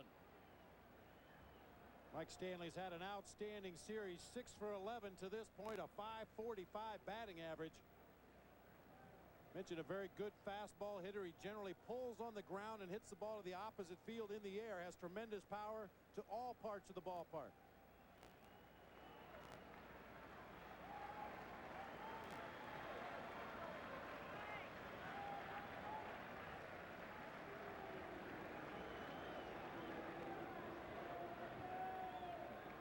Still a long way to go in this one. We're only in the second inning. Boston leading 7-2. 2 on, 2 out, and Stanley waits. Ground ball to short. Vizquel will go to second. They get the force play to end the inning. A sore sight through the eyes of Sandy Alomar Jr. on the home run by Offerman. Back after this word from your local Fox State. They're up for 5 innings in the bottom half of the second inning to take a 7-2 lead. Cleveland skipper Mike Hargrove called his players together in the dugout for a quick pep talk over there. He did all the talking. And this Indians ball club has thrown up some of the most remarkable comebacks during this season that there have ever been in the history of baseball, as Manny Ramirez looks at strike 1. They became the first team in Major League history to record 3 comeback victories from 8-run deficits in the same season. Keep that in mind. 3 times they were 8 runs down in 1 game. The remaining 4 teams in the American League Central have a combined 0 8-run comebacks in this decade.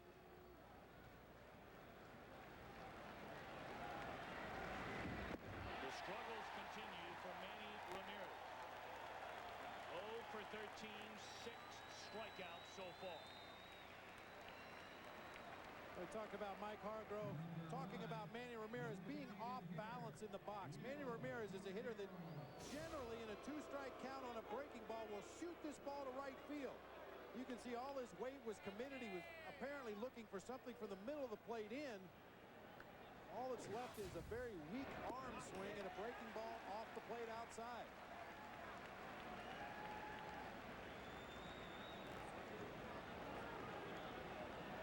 Will Cordero has singled his first time up. And he looks at a strike from Garces, who's on relief of Kent Mercker. See the numbers in the career of Garces against the Indians.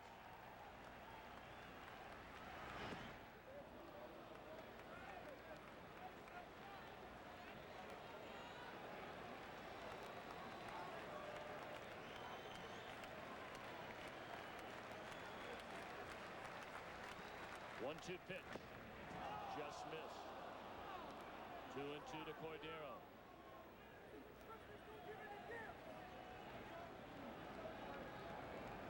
Pedro attempted to play some catch in the outfield before yesterday's ball game, threw 12 throws and had to shut it down. Was still experiencing discomfort in that mid-back area where he suffered the muscle strain in game 1. You get the feeling, although nothing is confirmed, that he would have a very difficult time coming back tomorrow should there be a game 5. Terrific at bat right there by Cordero as he draws a walk. Well, Martinez had a unbelievable season. Won the Cy Young Award in the National League back in '97 as a member of the Montreal Expos. 4-time All-Star. See, he led the American League in wins, strikeouts, and ERA. MVP of the All-Star game, of course, this year right here at Fenway Park. And they don't even need to take the vote in the American League for the Cy Young in 1999. Just phone it in.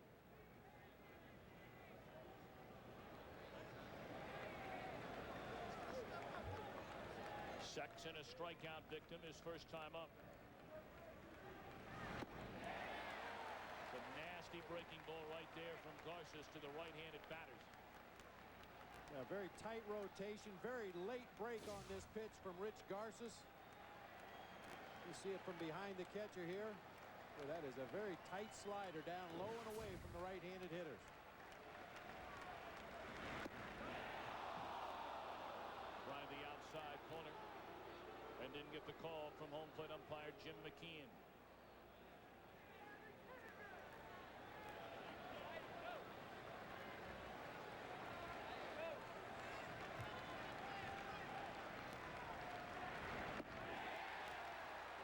Second strikeout of the inning by Garces.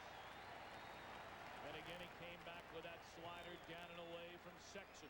Well, the Cleveland Indians hitters are going to have to concede the inside part of the plate. The Red Sox pitchers throughout this series have continued to pound them on the outside part of the plate. They show pitches inside off the corner where they can't get hurt and then work that outside corner to perfection. The Indians are going to have to make an adjustment, try to hit some more balls to the opposite field. Now Tony, big swing and a miss. Change up that time from Garces, fading down and away from Tomey.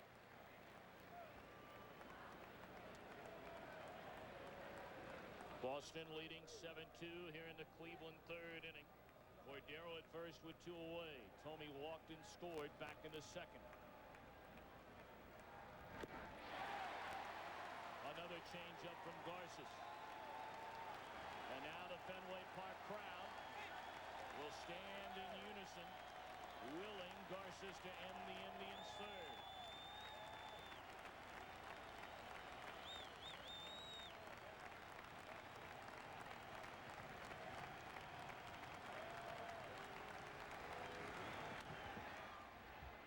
Which Garces will do. 1 man left. The Indians have stranded 5 after 2 1/2. Boston leads 7-2. Boston in front 10-2 as we move to the 4th inning. John Valentin, 3 home runs in the last 2 games, 2 here tonight. Perfect 3-for-3 evening with 4 batted in. Plenty of time for the Indians, however, to get back in it. They have showed amazing resiliency this season falling behind. They had 49 come from behind wins. of their 97 overall victories. 1-0 to Fryman. And Garces misses down and away. Fryman a single his first time up.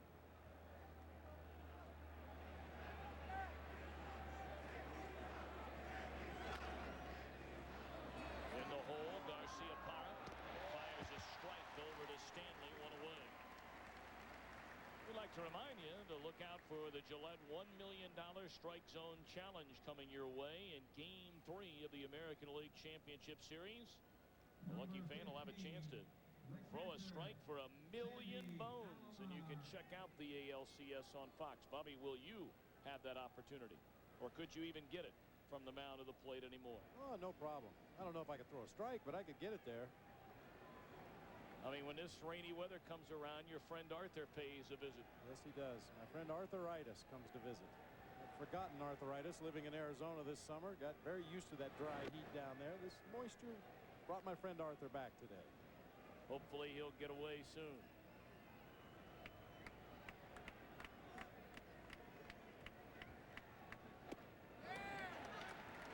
Sandy Alomar Jr. looks at a strike on the outside corner. Garces has been outstanding in relief. He came on for Kent Mercker in the second inning with runners at first and second base. And 2 out. Got Robbie Alomar to end the inning on a ground ball to first. Walked a man, struck out 2 in the third. And there's the first hit against Garces. A liner into center field by Sandy Alomar. And took that breaking ball on the outside corner and went right back up the middle of the field with it, which is what the Indians right-handers are going to have to do, specifically against Rich Garces. He's working that outside corner. He's really locked in. That pitch was down and away. Alomar goes with it back up the middle of the field. Garces has gone to that changeup quite often to the left-handed hitters. We'll see what he does here to Lofton. Lofton a double off the green monster in left field. Scored the first run of the game in the first inning. Line that one is short, and Garcia Parra will hold it. A bullet off the bat of Lofton, but right at the Boston shortstop for out number 2. That's buzzard's luck right there. That's what Jimmy Williams was talking about with Troy O'Leary, and it happens to every major league ball player at the course throughout the course of a season. You're going to go through stretches where you get jammed, break bats, and the ball finds a hole and gets through into the outfield for a base hit. You'll go through stages where you're hitting everything right on the button, right at people. Bunted up the third base line and rolls foul. I still want to know what they mean by buzzard's luck. I don't really think we want to get into it. Buzzards tend to get what's left, and that's not always good. And unfortunately, that's what happens to the hitters as well sometimes. Well, now we're making progress. I think that's about as far as we want to go down that road. Fair enough.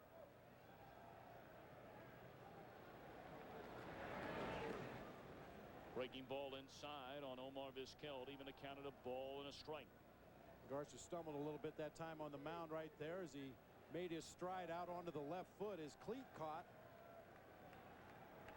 Ball just kind of floated up to home plate, up and inside to Vizquel.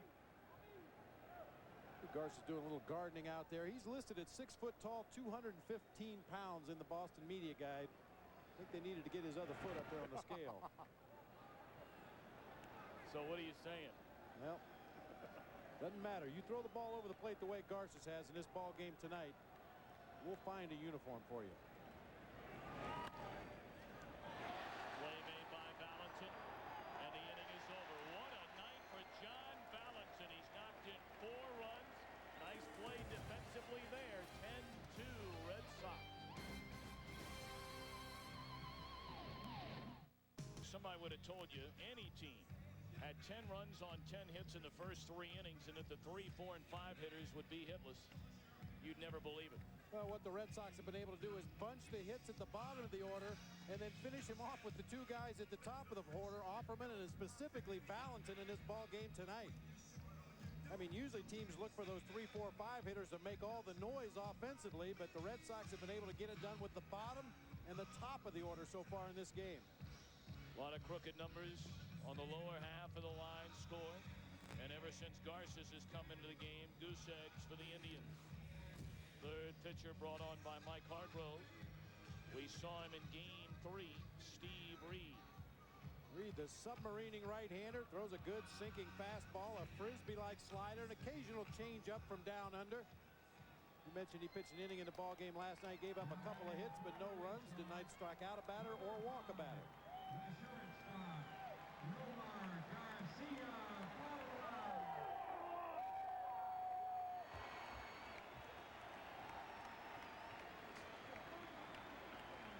Garcia Parra popped up to second base.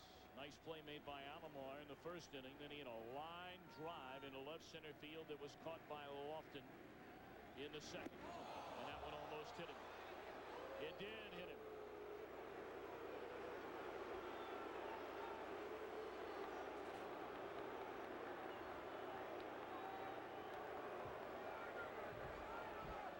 Take another look at that fastball that gets away from Reed up and into Garcia Parra. Looked like it clipped him on the upper thigh area. Limping slightly as he goes down to first base. Certainly wouldn't think there was any intent on that pitch right there. The damage has already been done as far as the Boston offense is concerned. Number 25, the left fielder. Well, these fans at Fenway hold their collective breath. When they see anything happen to their shortstop, they're thankful he's on the field. So he's at first, appears to be all right, and now it's Troy O'Leary. He takes inside for ball one.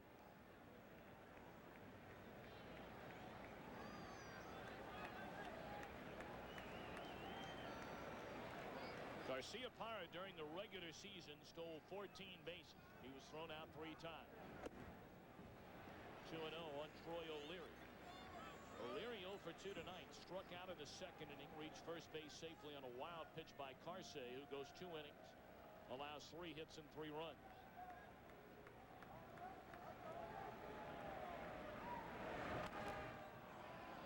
Popped up behind the mound. This Skell's got it, 1 away.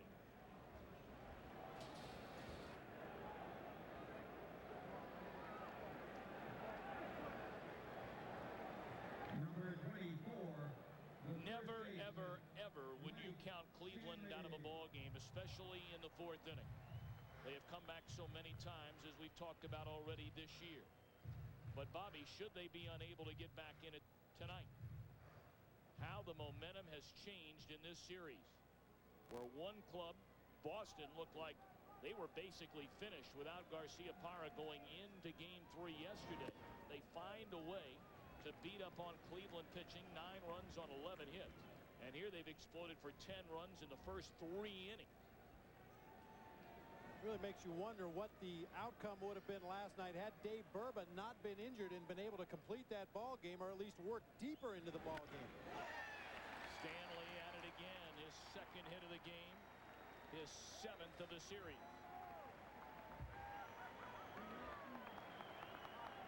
Of course, the Cleveland fan will ask that question about Burba. The Red Sox fan, if they're sitting one next to one another in one of the local pubs, will say, "Oh, wait a minute. What about our Cy Young Award winner to be Pedro in Game 1? Had he not been hurt?" All right, I'll give you that. I think more than anything else, the Indians need to regroup offensively and get a better game plan according to what the Red Sox pitchers have been doing to them in this series. They've been showing pitches inside off the plate bad, and then exclusively working the outside corner of the plate. Lots of change-ups to the left-handed hitters. Jim Thome specifically. They're just not giving the Indians anything from the middle of the plate in where they can just wail away and take advantage of those big offensive numbers that they put up all season long. Jason Varitek, a pair of hits, has scored twice down the line. Fair ball. It bounces into the stands. A ground rule double. Garcia Parra scores, which makes it 11-2. Varitek, his 3rd hit.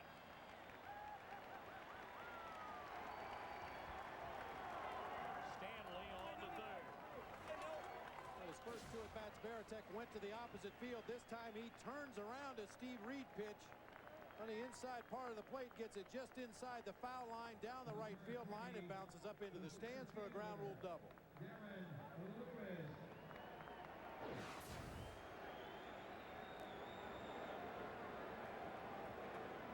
Once again, Darren Lewis at the plate.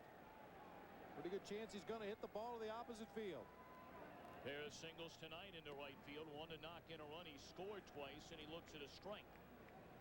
The 7, 8, and 9 hitters in the Boston lineup here tonight have a total of 6 hits. The only out that's been recorded with a sac fly run batted in by Trot Nixon. There's strike 2.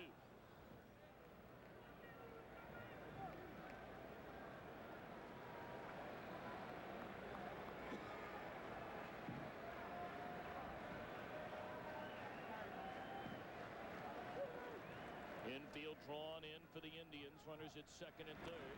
And Lewis just punches it out of play to stay alive.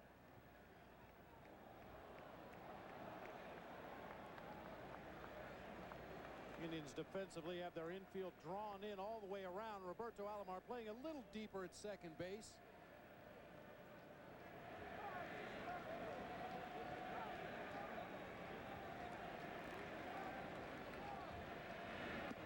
On the outside corner, strike 3 called, and Lewis didn't like it. Jim McKeon rings him up. First out of the inning. A comeback sinker on the outside part here. You see where Alomar is set up off the outside corner. It didn't look like that ball ever got close to the outside corner of the plate. I think Lewis has a reason to complain right there. Get a look from catcher cam.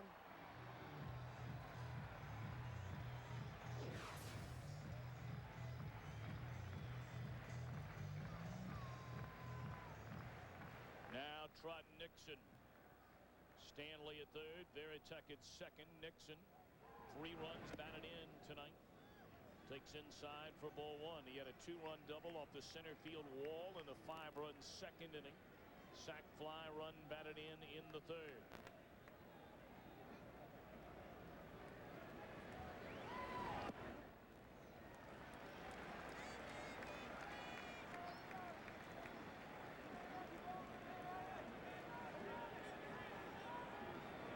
Nixon, the Red Sox #1 pick back in June of '93 out of Wilmington, North Carolina. The 2-0 is outside. 3 balls and no strikes.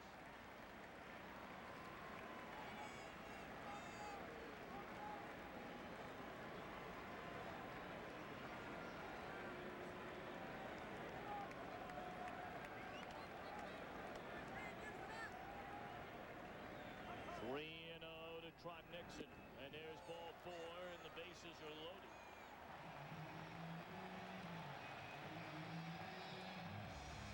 And Jose Offerman, the batter. Offerman has had an outstanding night at the plate. He walked to begin the Boston first inning.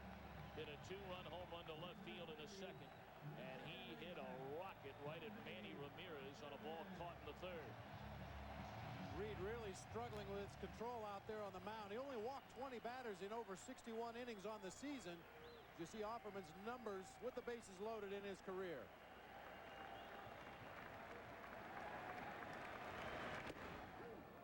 Offerman this season 6 of 12 with the bases loaded. Here's a home run in the second. Fastball up and out over the plate from Bartolo Colon, and Offerman just went with the pitch, lifted it high in the air over that green monster in left field. Off the outside edge from Reed. 1 ball and 1 strike to Jose Offerman. Stanley the runner at third. Veritek an RBI double in the inning at second. And Nixon walked a moment ago, leads at first with Tomey playing behind him.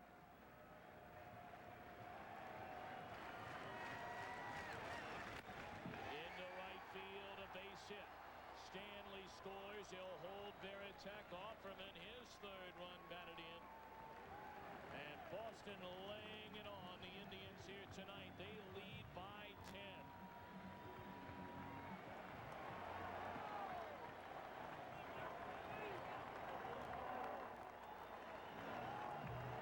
Runs scored by Boston in the ball game tonight. A new American League Division Series record. You get the feeling that they're not done yet. They're only in the 4th inning. And guess who's coming up? Well, Valentin's had a busy evening already. Yesterday, a home run to straightaway center field. Tonight in the 1st inning, a 2-run homer. well over the green monster and left. Came back up in the third inning with a runner on base and launched one even further than the one before. 2 homers, a single, and 4 RBIs on the ball game tonight for John Valentin. He has 5 hits in his last 6 at-bats. 3 home runs, a double, and 7 runs batted in. He looks at ball 1 high. Not a good one.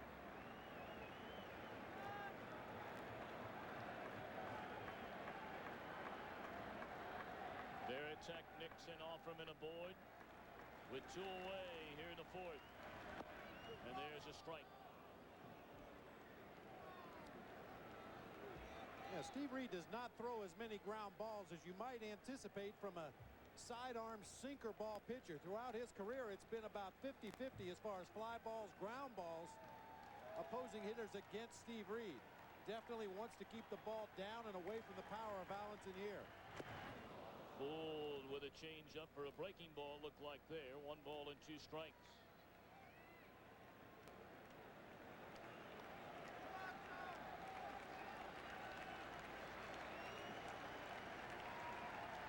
Boston leading here in Game 4 of this American League Division Series, 12-2. Only once in Division Series play has a team fallen behind 2 games to none and come back to win the series. That was in 1995 when the New York Yankees beat the Seattle Mariners the first 2 games in the Bronx, before the Mariners rallied to win 3 in a row in the Kingdom.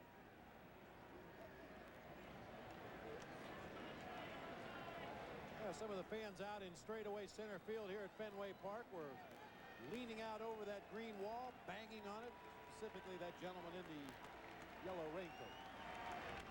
High drive into left field. On the run is Sexton. He won't get it. That is a fair ball into the corner. 3 runs will score, and Valentin has knocked in 7 runs tonight.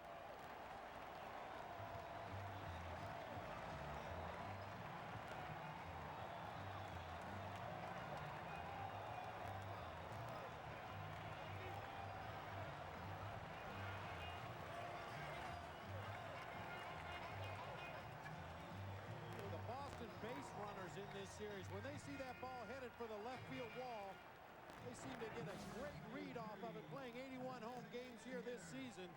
This ball slider that hangs over the inside part of the plate for Valentin. He hooks it down into that left field corner, and everybody was off to the races. A great jump from first base by Jose Offerman to score easily on that double down into the left field corner.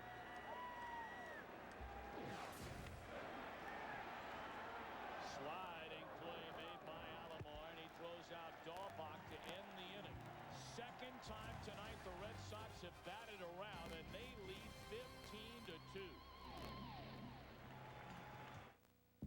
Boston in front at the end of 4 innings. John Valentin with 7 runs batted in the ball game. A pair of home runs and a 3-run double has tied a division series record shared by Mo Vaughn, who knocked in 7 runs during division series game 1 last year, and Edgar Martinez, who did it for Seattle back in that 95 thrilling series we mentioned a moment ago. Well, the Red Sox have outscored the Patriots today. The New England football team defeated 16-14 by Kansas City today, and the Red Sox have put 15 on the board here against the Indians tonight. Roberto Alomar to lead things off against Garces, who's been terrific in relief of Ken Mercker. In 2 1/3 innings, he's only allowed 1 hit, struck out 3, and walked only 1. Very interesting looking down into the Boston bullpen that the knuckleballer Tim Wakefield is beginning to get loose. That could be a hint that Brett Saberhagen, should there be a Game 5 tomorrow in Cleveland, would come back to pitch on 3 days rest. Well, Saberhagen only threw 58 pitches in Game 2 of this series. Certainly should be capable of coming back from that short pitch outing to start the ball game tomorrow. Of course, they would love to be able to call upon Pedro Martinez. And that's not out of the question at this point. Jimmy Williams told us before the game it's still up in the air, and he didn't even want to talk about it. He was worried about the ball game tonight. If you want to talk about Ken Mercker, or I'll talk about Ken Mercker, but I don't want to talk about tomorrow's game. It's a one-game season at this point for the Red Sox, but there's always a possibility Martinez could come back. He said he had some improvement, but as we mentioned earlier, tried to play catch in the outfield before the ball game yesterday and had to shut it down after 12 tosses. Wakefield apparently may have a chance to come into the game right now. Garces walks Robbie Alomar to open up the 5th. And here comes Jimmy Williams.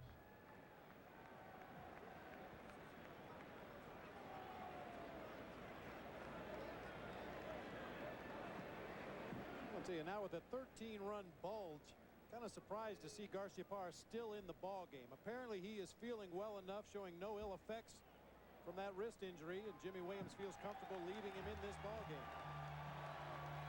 Garces, a big round of applause, and deservedly so. He was outstanding here tonight.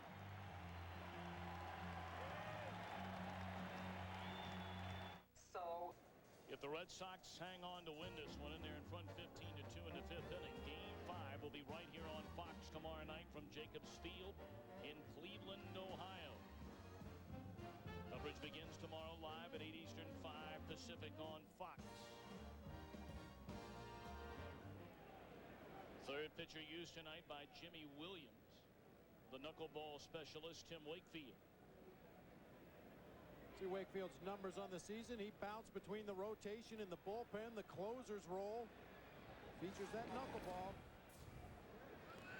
And there will be a pass ball. That will be the 24th pass ball of the season by Jason Varitek. 20 of those coming with Wakefield on the mound. Varitek, a very solid defensive catcher. You really have to sympathize trying to knock down that butterfly ball. Watch this pitch. No rotation. As those seams catch the air, that ball will break erratically as it comes up to home plate, that time hitting off the heel of Varitek's mitt.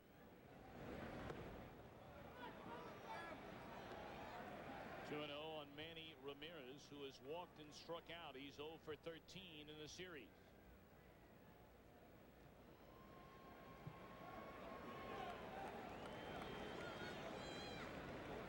A lot of speculation that it could have been Wakefield for Game 5 tomorrow should there be a decisive 5th game. It's not beyond the realm of possibility that Wakefield could pitch today and pitch again tomorrow. Back in 1995, many in Boston remember, he was signed as a free agent after being released by the Pirates. Through 7 innings on May the 27th of 95, came back 2 days later and went 7 1/3 innings. 2 days. Not a lot of strain on that arm when you throw the knuckleball, right? It takes very, very little out of your arm, very little effort on the part of Tim Wakefield, providing that he's healthy going in.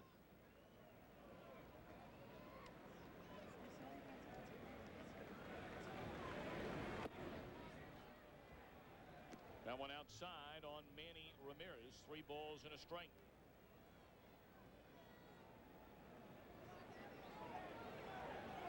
Now, this is a count where generally you would see, well, Ramirez is going to go on down to first base. I thought something was wrong. It was 3-1 before that first pitch.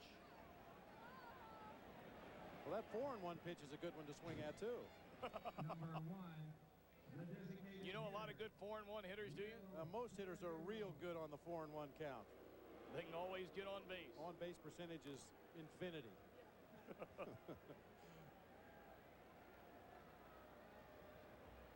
2 on and nobody out.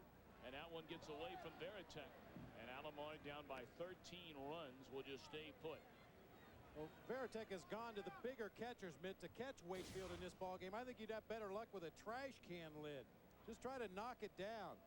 Ball tumbling around, breaking erratically. It seemed to go to the outside part of the plate very late in the strike zone that time. Have you ever caught a knuckleballer? Not a true knuckleballer. I've caught pitchers that fooled around with a knuckleball on the side, but never a guy that, like a Wakefield or a Wilbur Wood or a Necro brother, a guy that was specifically a knuckleball pitcher. But I'll tell you, that's a long day at the office when you have to catch somebody like that. I'd much rather catch that Pedro Martinez 97-mile-an-hour heater. That's going to leave his hand and follow a true flight on the way to the plate. Alomar running, and he will take third without even a throw.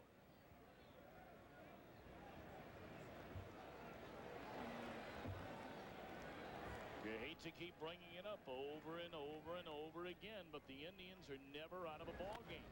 And there's a base hit which will drive in a run. Advancing on first to third is Manny Ramirez, and it's now 15-3 Boston, as Cordero is on for the third straight time. He's not been retired in this series. 3 for 3, including a walk.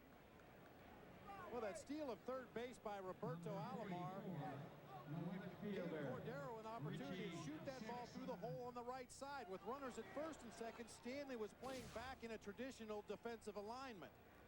When Alomar stole third, Stanley went over to hold Ramirez on at first base, leaving a big hole on the right side of the field, and Cordero just guides that knuckleball through the right side.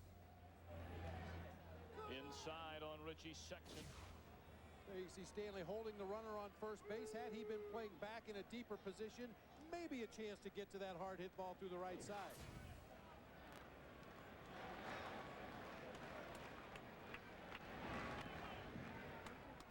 Fouled off by Sexson. 1 ball and 1 strike. Sexson has struck out twice in the ball game. You know, even though the knuckleball is a very erratic pitch and tough to catch,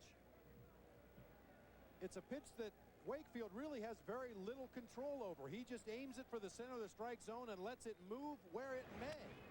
Ground ball up the middle into center field. A base hit. Scoring is Manny Ramirez. It is now 15-4 Boston. John Wasden, you saw him a moment ago, now getting loose in the Red Sox bullpen.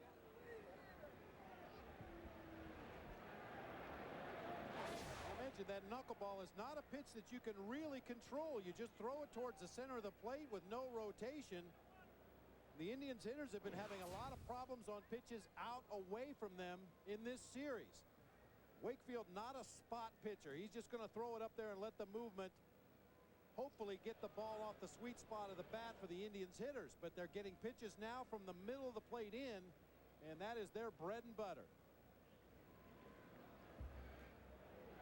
Left-hander Real Cormier has now joined Wasden down in that Red Sox bullpen. Cormier a left-hander, Wasden the right-hander. Number 25, the first baseman. Still nobody out. 2 runs have scored in the Indians' 5th inning. And now is Jim Thome. 0 for 1. He walked and scored in the 2nd.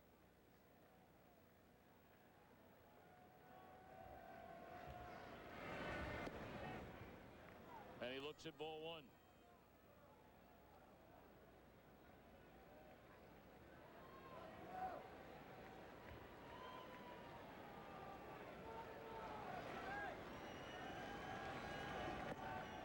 Two balls and no strikes.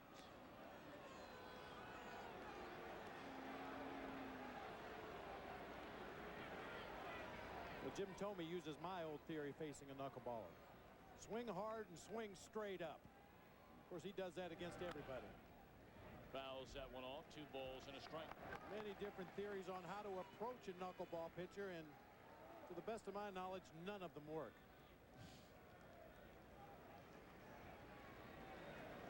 Well, this has to be an intimidating sight for opposing pitchers when Jim Thome gets in that batter's box and just points the bat out towards the mound.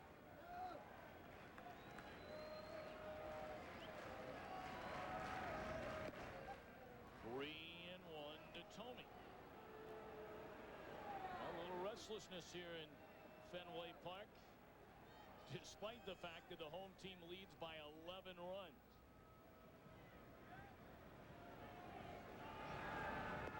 And there's ball 4. Wakefield has come in to replace Garces. Has walked 2 and allowed a pair of singles, and the Indians have the bases loaded with nobody out, and that's all for Wakefield. They'll bring in the right-hander Wasden. Cleveland trying to get back into the game. We'll be back. Ranger red. The bases loaded. Fryman is singled to left field and grounded out to the shortstop. Over at third, it's Cordero. Sexson at second base, and Thome aboard at first.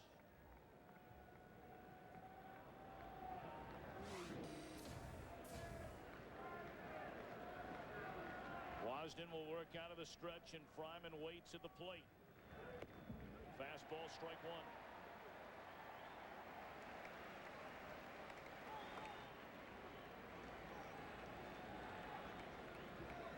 Ryman with the bases loaded this season, just 1 for 11, but a .375 career hitter against Wasden. He lifts a fly ball into center field. Should be the first out of the inning, and it will bring in a run as Lewis makes a catch. Scoring from third is Cordero, and it's 15-5 Boston.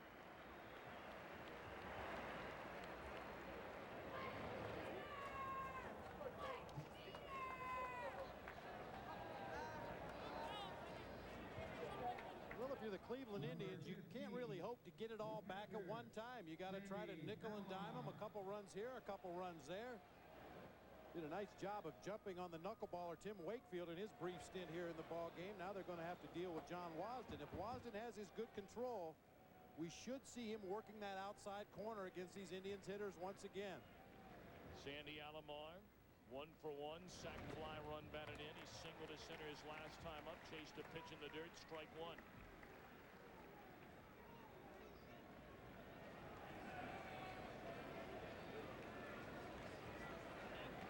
Cleveland with 2 on and 1 out, batting in the 5th. They've scored 3 times. 0-2.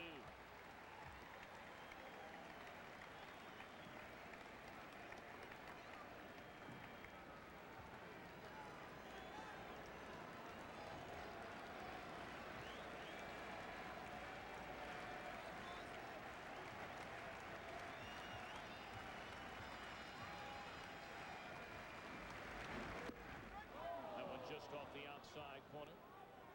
1 ball and 2 strikes on Sandy Alomar Jr. Cormier continues to throw in the Boston bullpen. You have the left-handed batting Kenny Lofton waiting in the on-deck circle. Then switch hitters Vizquel and Alomar thereafter. Once again, a steady diet of pitches on the outside part of the plate to Sandy Alomar. You may remember back in the 4th inning, he gave in and lined the ball back through the middle of the field. Wasden steadily working that outside corner with the slider, the fastball, and the changeup. 1-2 to Sandy Alomar.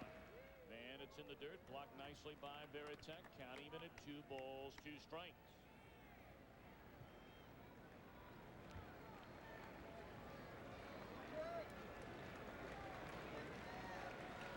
Sexton and Tomey aboard.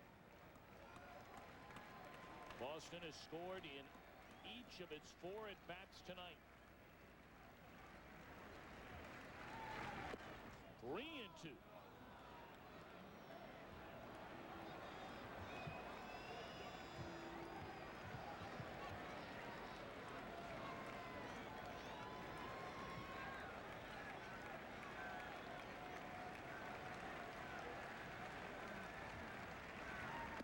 There's ball 4, and again the Indians have the bases loaded. 4th walk of the inning issued by Boston pitching. They came into this inning leading 15-2. Take a look at our game summary. The Red Sox 15 runs, 14 hits. Colon, 8 innings, allowed only 2 runs in game 1. He lasted just 1 inning, giving up 7 runs tonight. Valentin has tied a division series record with 7 runs batted in.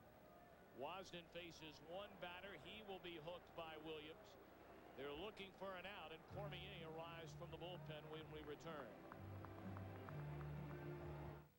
Will it be the Indians to take on the Yankees in game 1 of the American League Championship Series? What we do know is it'll be right here on Fox starting on Wednesday night, 8 Eastern, 5 Pacific. Bob Brentley, you will be in the booth with Joe Buck, Tim McCarver for the opening game of that set from the Bronx. Meanwhile, Mike Hargrove, perhaps a little bit of reason to smile. Despite being down 10 runs, we're only in the 5th inning. And Real Cormier comes on from the bullpen. Cormier had a great season for Jimmy Williams and the Red Sox this year. You see only 18 walks in 63 1/3 innings pitched. Perfect 2-0 record, ERA of under 4. He's a finesse pitcher as well. Throw a little tailing fastball. He'll throw a changeup, a little breaking ball. Really relies on his control to hit the spots that the hitters can't get the fat part of the bat on the ball. Jimmy Williams going to his 5th pitcher in this ball game here in the 5th inning. Keep in mind, we're speculating that Brett Saberhagen will be the starting pitcher in tomorrow night's ball game. Saberhagen probably a 5, maybe 6-inning pitcher at best. Derek Lowe, their fine reliever, pitched in the ball game last night. You would figure you'd like to keep him in reserve to pitch in relief of Saberhagen tomorrow, but you got to win tonight to get to tomorrow. Bases loaded for Kenny Lofton with only 1 out. And there's a strike. Lofton 0 for 3 with the bases loaded this season. He's 0 for 6 in his career with 3 walks against Cormier. Cormier, a native Canadian.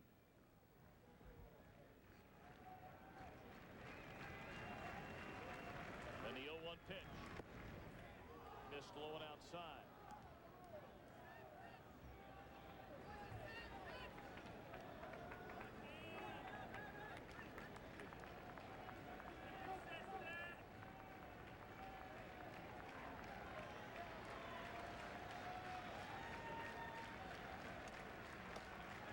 One to Lofton is outside just off the corner.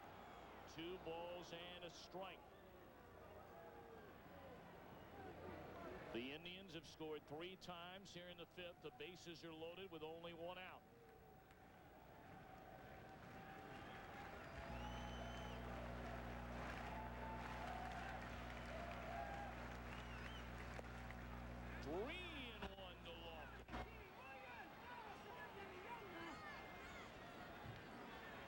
If there's one thing that will drive a pitching coach and a manager crazy, pitchers falling behind and walking batters with a 10-run lead. How about a 13-run lead when the inning started? And that is a strike, a borderline pitch on the outside corner. Cormier may have caught a break on that pitch to Lofton, although Kenny does not argue, so the count has gone full.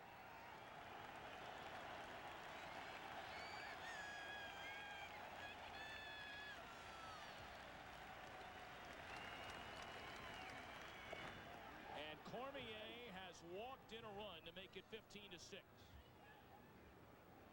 5 walks have been issued by Boston pitchers in this 5th inning. And now you're getting to the thunder after Vizquel in this Cleveland batting order, and there's a whole lot of thunder up and down this lineup.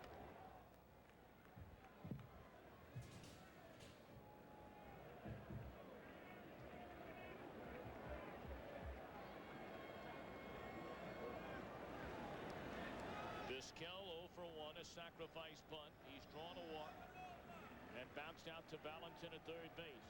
The Indians are down by 9, but we're only in the 5th inning. And there's strike 1 to Omar Vizquel.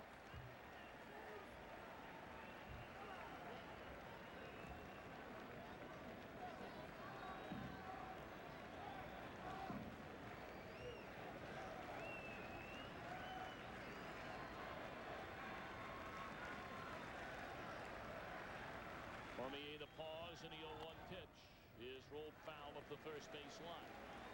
Omar Vizquel has 1 grand slam this season, and it came in the most dramatic fashion. It came to win a ball game. That's the best kind. Better believe it. Vizquel not normally a home run hitter. He had 5 on the season. And here behind in the count 0-2, he's got to be a very defensive hitter up there at the plate. Cormier the pause, and now the pitch. Inside. You see some guys just stick their arm out there and take one for the team to bring in a run. That was a close pitch. And one of the very few pitches we've seen a Red Sox pitcher throw on the inside part of the plate to a right-handed hitter.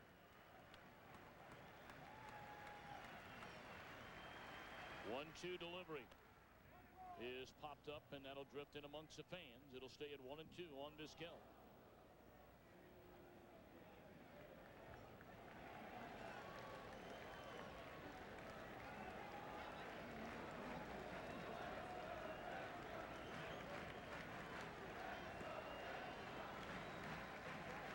slam by Vizquel came back on May the 23rd against Detroit. A 9th-inning home run off Todd Jones that erased a 4-3 Tiger lead. Struck him out swinging. 2 away in the inning.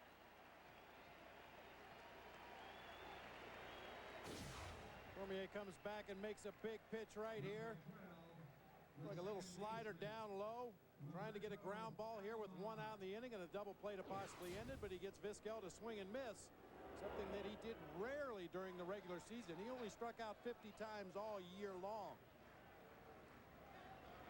Now Roberto Alomar, who's 0 for 2. Knocked in a run with a ground out in the first inning. In there, strike. From the right side of the plate, Roberto Alomar. A down and in hitter, but he also likes that ball up and out over the plate. Cormier will try to work the bottom part of that strike zone. You know that green monster's lurking out there in left field, a very inviting target for a right-handed hitter. In the dirt, knocked down by Veritek. 1 ball and 1 strike.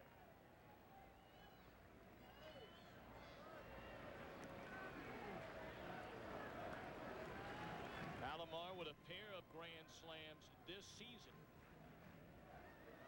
He's 2 for 7 in his career against Cormier. Indians have him loaded, trailing by 9 runs. They've scored 4 times here in the top of the 5th inning.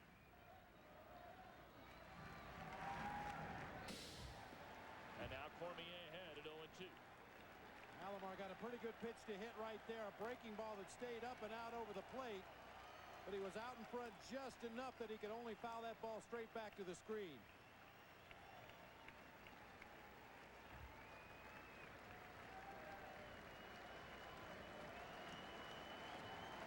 Both of the grand slams hit this season by Robbie Alomar came with 2 men out.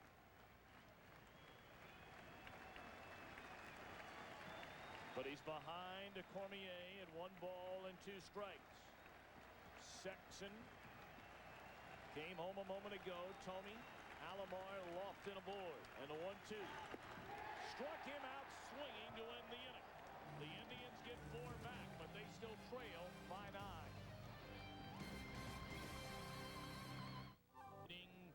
The Cleveland Indians 15-6 as we go to the bottom half of the 5th inning. Nomar Garciaparra will lead things off for the Red Sox. We asked him about stats or winning, which is more important. I think you know the answer. What I love about the postseason is stats or whatever. It's irrelevant. I mean, to be honest with you, nobody cares whether you went 0 for 4, 5-5, whatever. Did you win? Did you lose? Did you go home? Or are you still there playing? And that's the ultimate factor, and I think that's what really baseball is all about. He's right about that. That's kind of like money, though. People that got a lot of dough say that money's not important in life. Nomar Garciaparra is a guy that racks up big stats. Last year in the postseason division series against Cleveland, 5 for 15 with 3 homers and 11 RBIs. So he's got the stats, and he's hopefully going to take home a win tonight. Garciaparra 0 for 2 tonight. Is popped to second, line to center, and there's his first hit of the game. Seems to be swinging the bat well, Bobby. His first at bat didn't look too sure of himself out there, but that missile at Lofton in center, and now a base hit. Well, a lot of times when a player is injured, boy, no sign of an injury right there. Quick bat through the strike zone. You know, many times when a player has an injury, their first at bat of the ball game, they'll go up there and try to protect it. And we saw Garciaparra look very tentative in his first at bat when he popped up to shallow right field. But in each of the at-bats since then, he's taken much better swings. On the ground, Tomey's got it, throws to second for 1, and that's all they're going to get. O'Leary runs well, and that ball so quickly got upon Tomey. No chance for Reed to get over and cover the bag.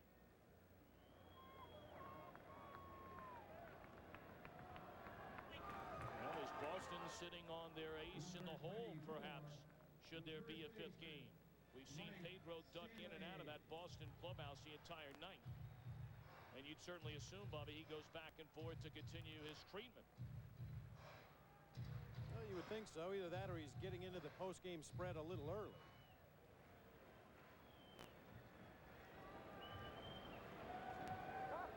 I'm sure all the Red Sox fans, as well as baseball fans around the country, and all the Red Sox players will anxiously await the decision tomorrow. As we're saying, we're speculating it's going to be Brett Saberhagen should the Red Sox advance to tomorrow. But always a possibility that Pedro could come back tomorrow and perhaps take the ball for Game 5. That one down and in, 2-0 to Stanley. And of course, all that predicated upon Boston being able to hang on and win this game. The Indians still have 4 more cracks at them.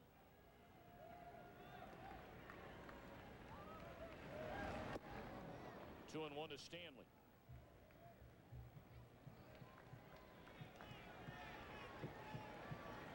Reed allowed 5 runs in his only inning of work. Sean DePaula again starting to get loose in the Indians bullpen as it goes to 3-1 on Stanley, who has 2 more hits here tonight, 7 in the series.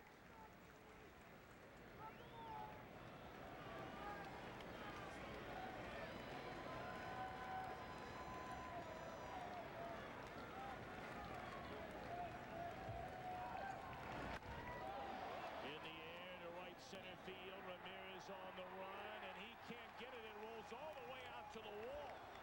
Garcia-Parra rounding third. He'll score. Stanley cruises into third base, making it 16-6 Boston.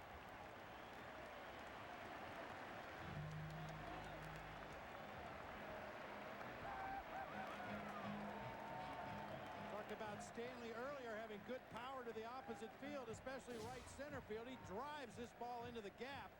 Fastball out over the plate from Steve Reed. Manny Ramirez very late getting to that ball. Troy O'Leary scored all the way from first base. It looked like Kenny Lofton gave up on that ball rather quickly, and then as Ramirez tries to make the sliding catch, he kicks it over into center field. Lofton had to retreat back to his position to get it. That one hit down the right field line by Veritek. It's gone.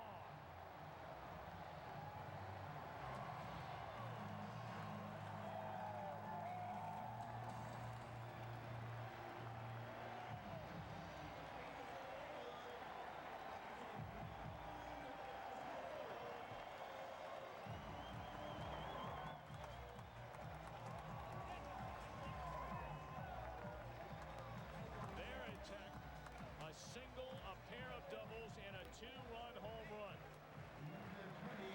Well, he's done his part to reverse the curse here tonight.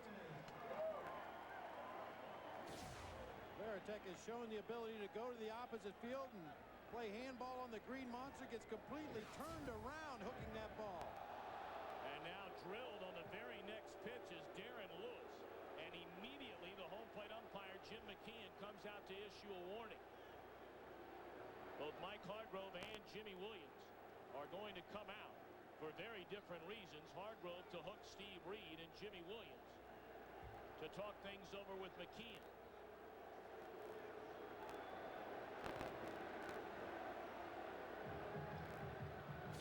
The second batter that Steve Reed has hit in his stint here in the ball game catches Darren Lewis down on the left leg. We'll take a break. Reed roughed up out of the Cleveland bullpen. It's 18-6 Red Sox.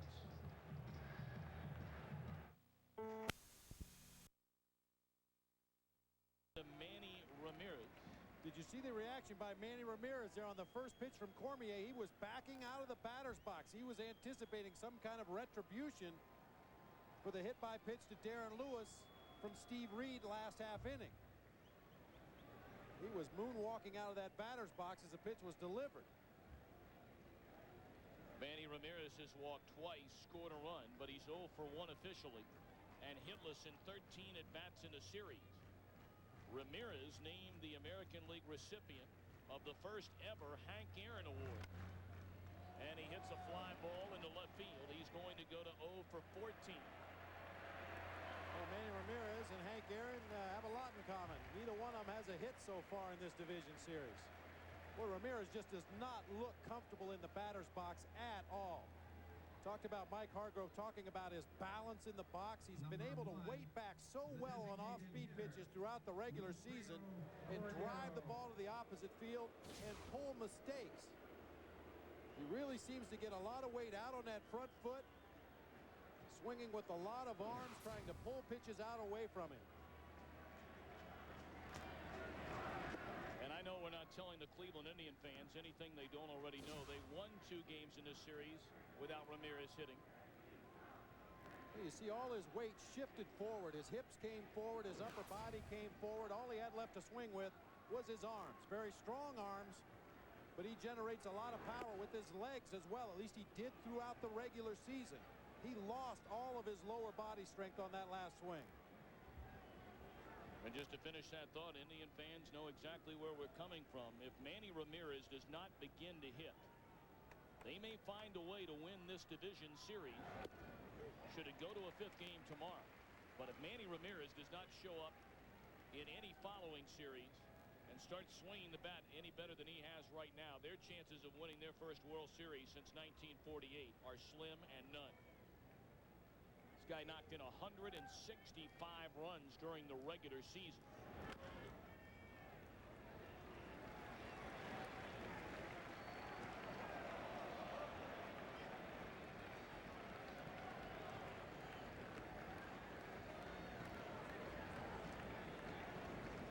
It's not like the Indians don't have a lot of go-to guys in that order, but Manny Ramirez definitely the #1 run producer in the middle of that Indians lineup. And anybody can have a bad series. I mean, should the Indians reach the ALCS, Ramirez might hit 9 home runs and knock in 20. That one on the ground at short. Nice play by Garcia Parra, and he throws out Cordero at first. Boy, a strong off-balance throw on the move by Nomar Garciaparra, showing no ill effects with that right wrist.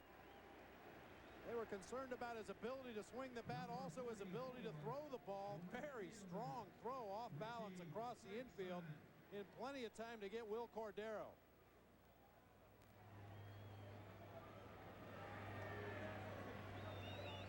Jimmy Williams talks about his Red Sox team.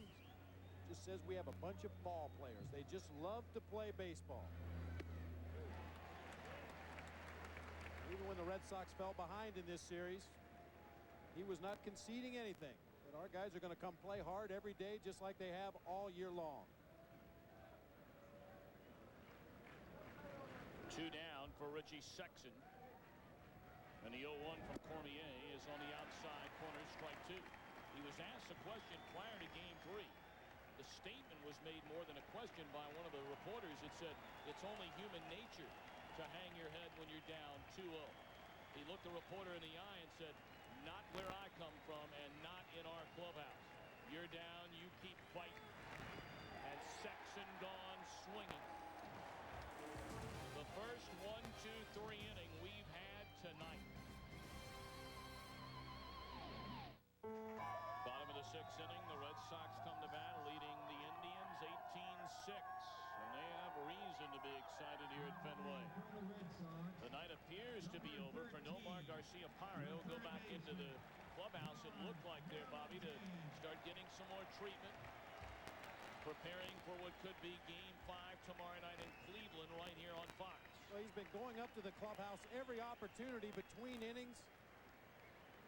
When he led off the 5th inning for the Red Sox, he was very late getting up to the plate. He was back in the clubhouse, perhaps getting some kind of very quick treatments. We're not sure exactly what goes on with Nomar between innings, but he's had a heck of a ball game tonight. Tells you how valuable he is. They got 9 runs without him. They doubled their output with him. See, they really needed him. Yeah, they really needed him. In a lot of games, you need 18 runs to beat the Cleveland Indians, and sometimes even that isn't enough. They've scored 20 runs in a game this year.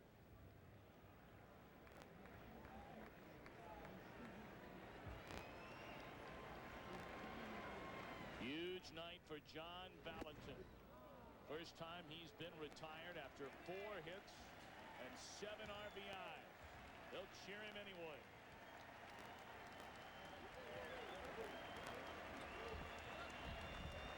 2 homers, a single, and a double so far in the ball game. Valentin's probably tired. Chases a pitch just out of the strike zone from Sean DePaula. Good cut fastball on the outside corner to retire the Red Sox third baseman.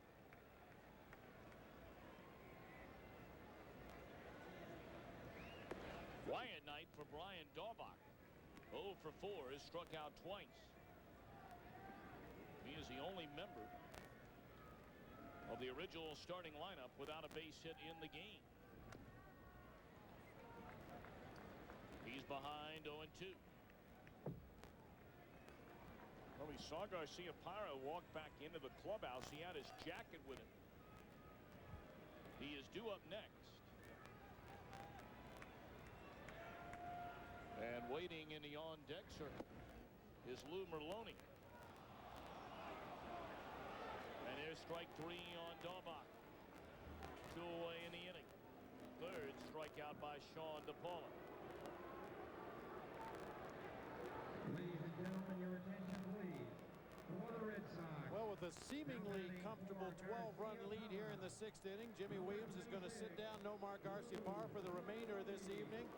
Probably give him an opportunity to get an early jump on any post-game treatments that he may need on that ailing right wrist. Lou Merloni,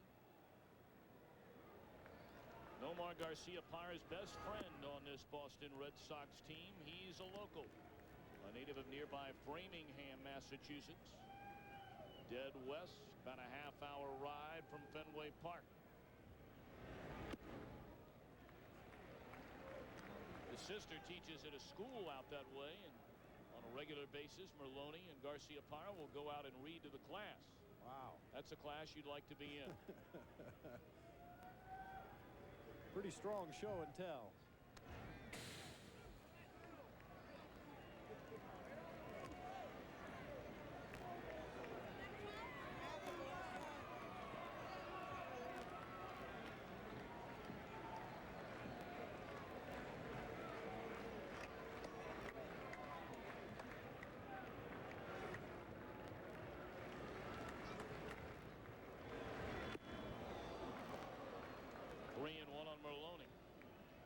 Merloni did a nice job last evening filling in for Garciaparra. Got a couple of base hits, scored a run, drove in a run. He also drew a walk, made a couple of nice defensive plays.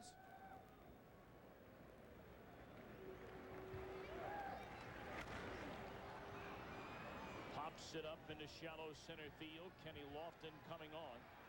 6th inning is over. 18-6 Red Sox. Back after this word from your local Fox station. 7 Boston lead. Indians bat in the top of the 7th inning. Jim Thome to lead things off. And he looks at a strike from Real Cormier, who came on in the 5th inning with the bases loaded. He walked in a run. The very first batter he faced, Kenny Lofton, then struck out Vizquel and Alomar to get out of the inning. Set the side down in order in the 6th.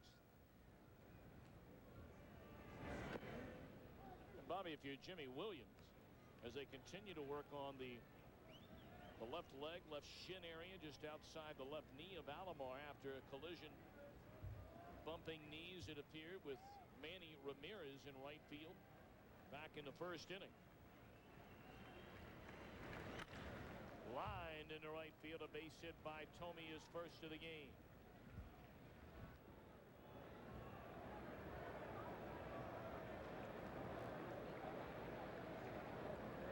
Number 17. The third baseman, Travis Ryman. Well, this Friday you can catch the most original new police drama in years on Ryan Caulfield Year 1. Then the creator of the X-Files brings you the ultimate mind game. Don't miss Harsh Realm. It all begins Friday, 8 Eastern, 7 Central on Fox. Saw the star of that show with us for Game 2 of the Yankee series, D.B. Sweeney.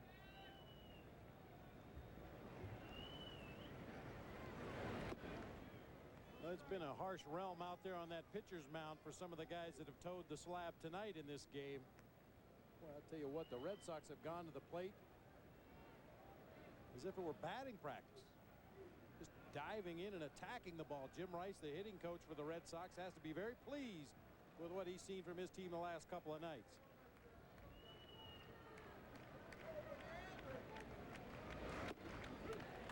strike to Travis Fryman.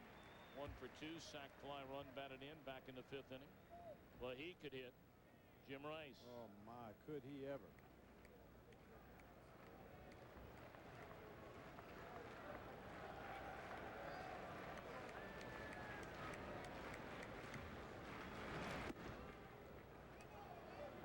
Jim Rice was an 8-time All-Star, career .298 hitter, 382 home runs, finished his career with 2,452 base hits. 7 seasons where he knocked in 100 or more runs.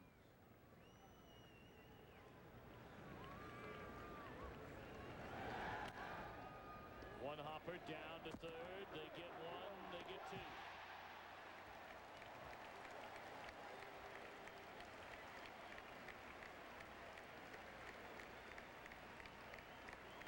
A nice play to start that double play by John Valentin. Hard hit ball to third base. He unloads quickly. Jose Offerman is nowhere near second base when he throws that ball, but by the time the ball gets to the bag, Offerman is right there to complete the relay. Nice double play by the Red Sox. See, Offerman got there at the same time the ball did. He's able to unload it quickly, avoid that sliding runner, and throw on to complete the double play. Einar Diaz will take over now for Sandy Alomar Jr. behind the plate. Been a long night back there for the Cleveland catcher.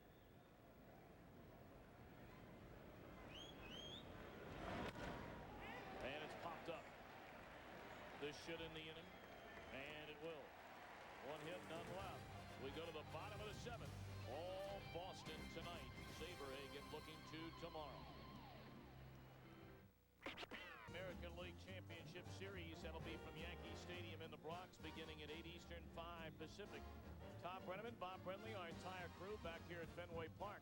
Red Sox leading 18-6. And Bobby, now you have to start looking ahead to Game 5 tomorrow night. That also will be here on Fox. But you know the happiest guys in the world, the New York Yankees, after all of this. Well, absolutely. The Yankees are probably hoping that the Indians will find a way to come back, score 12 runs, tie this up. Have it go 20 or 30 innings tonight. Same thing tomorrow night. I mean, the Yankees are, I don't think they really care who they play. At least that's what they say publicly. But they'd like to see both these teams exhaust themselves the remainder of this evening and then into tomorrow, so that whoever advances to play the Yankees in the ALCS will come in physically and emotionally spent. They're also hoping that John Valentin forgets his bats. Now batting for the Red Sox, number 25. Paul Assenmacher has come on from the Cleveland bullpen. Sean DePaula, a perfect inning in 2/3. A subpar season for Paul Assenmacher, normally one of the most reliable left-handed setup men in the game. He gave up 50 hits in 33 innings pitched this year.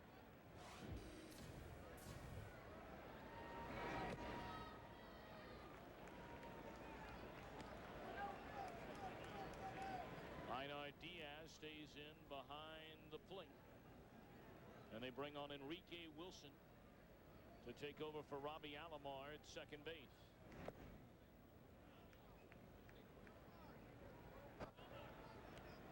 Well, we know Alomar suffered some sort of injury on the outside of that left knee, left shin area in that collision back in the first inning on a pop-up off the bat of Nomar Garciaparra.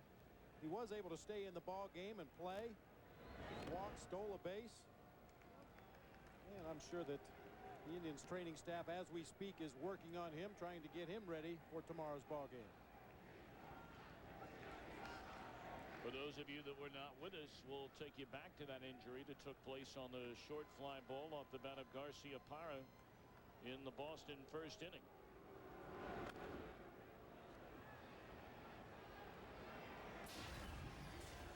Here's a look at that play you were talking about, Tom. Ball was lifted high in the air to the right side. Ramirez coming in late. Clang knees right there. You see the right knee of Ramirez catches the left knee of Alomar. Alomar got the worst of that tangle. Saw Jim Warfield, the assistant trainer for the Indians, working on Alomar between innings throughout the ball game.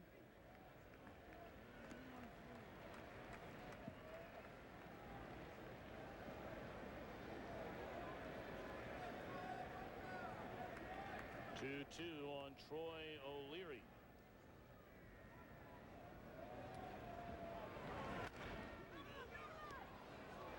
ground. And Tomey feeds Assenmacher. Jim Tomey known more for his slugging than for his defense, but he's made a couple of nice plays in this series already. Goes to his left here, gets to the ball, spins around, and Paul Assenmacher quickly off the mound to get over there and cover first base. Yeah, Jim Tomey's one of those guys. His body type would tell you that he wouldn't be an agile fielder, but he's able to cover a lot of ground. Got very soft hands, very adept at picking balls out of the dirt. Boy, what a good guy. It's hard to find a more down-to-earth, more likable player. More likable person, heck with the players. I just mean a more likable guy you'll ever meet in your life in Jim Tomey.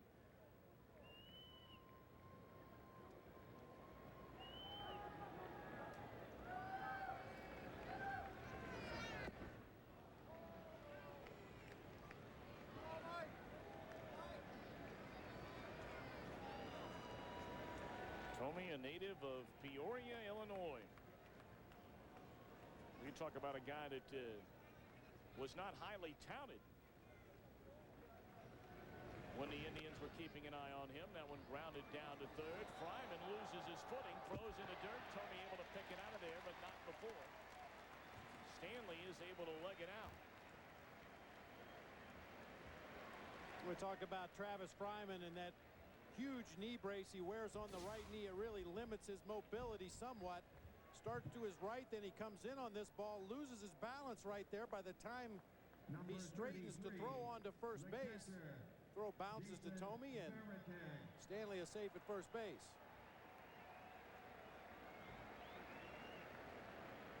For that surgically repaired right knee, that couldn't have felt very good for Travis Fryman, the way he lost his balance towards the end of that play. Infield hit for Stanley, his fourth hit tonight. On the ground, Fryman able to get to it. They get one, and beating the ball at second base, Enrique Wilson. 2 away in the inning. First time they retired Veritek tonight.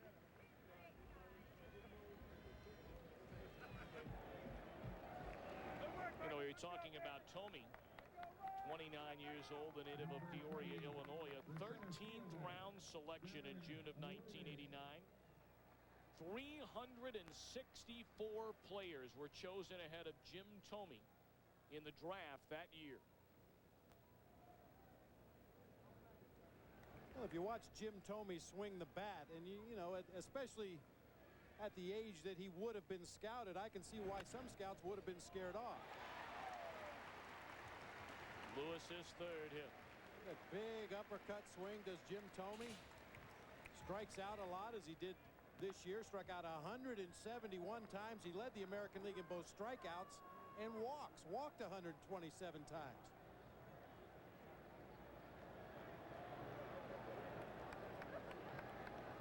He has jaw-dropping power, however. There are some players around the major leagues that hit home runs, and then there are guys that hit long home runs. Jim Tomey hits some long ones. Boy, he's hit some big-time home runs for charities in the greater Cleveland area. Distributed toys to area youth at Christmas. The last 2 off seasons has raised over $250,000 for United Way in the Cleveland Indian fan area there. 0-1 to count on Trot Nixon.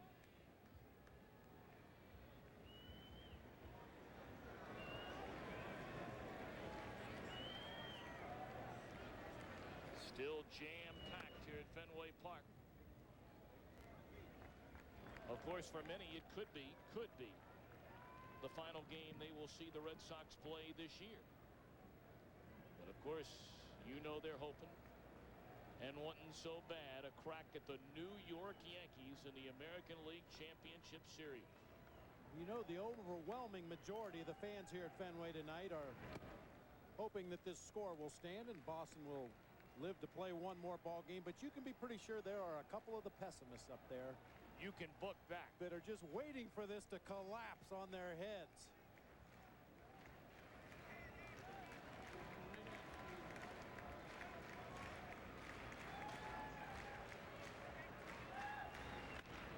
Lined into left center field, and that is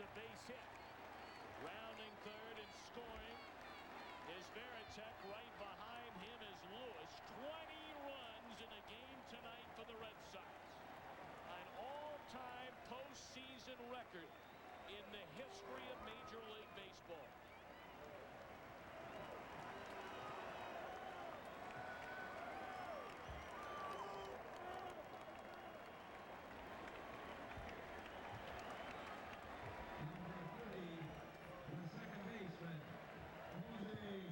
Hits is a division series record. The 20 runs, a postseason major league record. You get the feeling that tomorrow's probable starter, Brett Saberhagen, is saying, hey, save some of these. They had tied the record of 18 runs set by the New York Yankees in 1936 in the World Series against the New York Giants.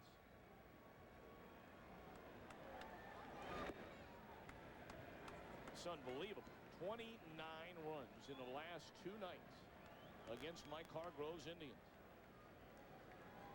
We're told that 14 NFL teams did not score 20 points in their contest this afternoon. Including the Patriots, as you brought up earlier. Patriots defeated 16-14 by the Kansas City Chiefs this afternoon. Well, they just put on the scoreboard the 20 runs, a postseason big league record. That one bounced up the middle. It's into center field. They'll get their 21st run.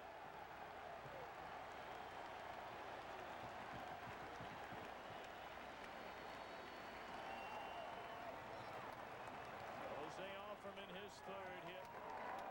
And he's knocked in 4 runs tonight.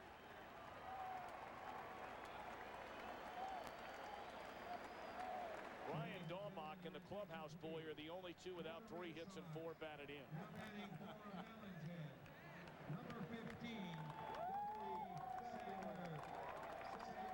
Now they have outscored 16 NFL teams and counting.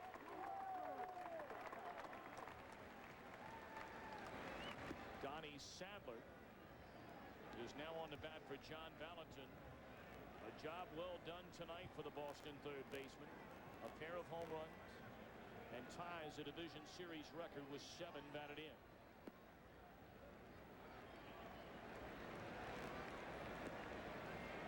Bobby, now we begin to look ahead to a Game 5 tomorrow in Cleveland. You'll be there to call the game, and we'll have it for you right here on Fox, your home of Major League Baseball during the regular season and the postseason. This one will fall and roll by Lofton. On his way to 3rd is Offerman. They're going to hold him there on the double by Sadler.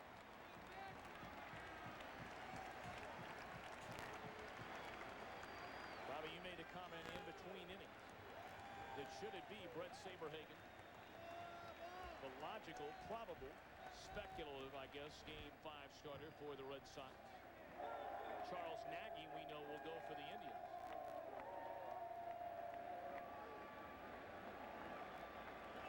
There could be a lot of runs in that one tomorrow night as well, although Nagy pitched splendidly in Game 2 at Jacobs Field. And Nagy was 17-11 during the regular season with an ERA of just under 5.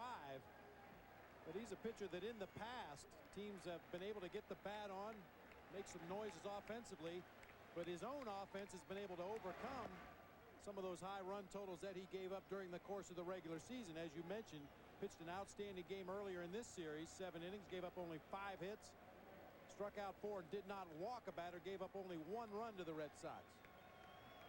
And they'll be rocking at Jacobs Field tomorrow night. An excuse me roller off the bat of Daubach. Tough night for him. 0 for 6. But everybody else lighting it up. Brian Caulfield, Year 1, series premiere at 8 Fox Friday. 5 here tomorrow from Jacobs Field in Cleveland. Game 5 of this division series between the Red Sox and the Indians. 8 Eastern, 5 Pacific. It all gets underway. Ladies and gentlemen, your will it be Brett Saberhagen or perhaps the ace in the hole, Pedro Martinez, who had to leave after 4 innings of Game 1? Well, he mentioned he threw yesterday. He also threw a little bit in the rain this afternoon. He's playing some light toss out in the right field area out by the warning track, accompanied by Joe Kerrigan, the pitching coach, and the training staff of the Boston Red Sox. Well, Pedro said in the papers this morning it felt a little better, but Still did not sound extremely encouraging for the Red Sox, but get a good night's sleep tonight, get some more treatments after the game and also before the game tomorrow. You never know. Well, how much sleep he's going to get tonight? They'll be on a plane. It's already 11 o'clock in the east. And this one, well, at least within, you'd think, half an hour away, maybe a little longer from concluding, then dealing with the media after the game, getting on that plane, getting out of here. Cleveland not all that long a flight. Less than a couple of hours, but by the time they get back into the hotel tonight, he's looking at 3 a.m. They don't send the Game 5 starters ahead. Because you may need to use them in Game 4 just to get to Game 5. That's certainly not the case right now for the Red Sox.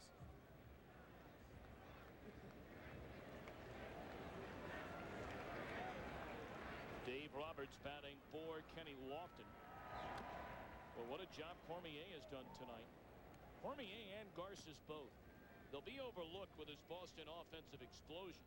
The first batter Cormier faced with the bases loaded and 1 out was Lofton. He walked him to bring in a run. But then Fan, Vizquel, and Alomar had a perfect 6th inning. Allowed 1 hit, got a double play in the 7th. But Garces really stood tall tonight. He did. 2 1/3 innings, gave up only 1 base hit. Struck out a couple of batters, was really on top of his game. Dave Roberts takes strike 3 from Cormier. And he really gave the Red Sox what they needed. Nearly 3 innings of work. Allowed the offense to pile on some more runs. The shortstop, Omar Vizquel. Omar Vizquel, the batter, with 1 away in the Indians' 8th inning.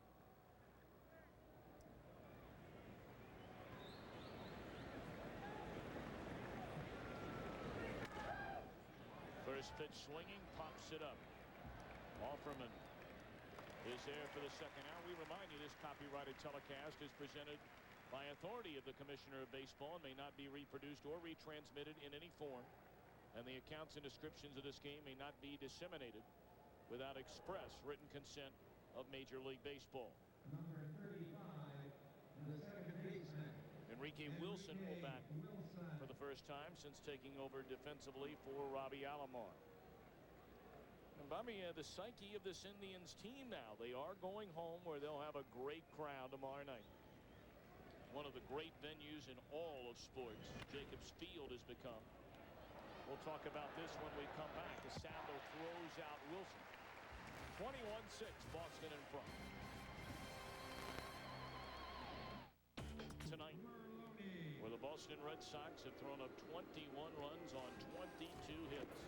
Paul Shuey in to get a little work.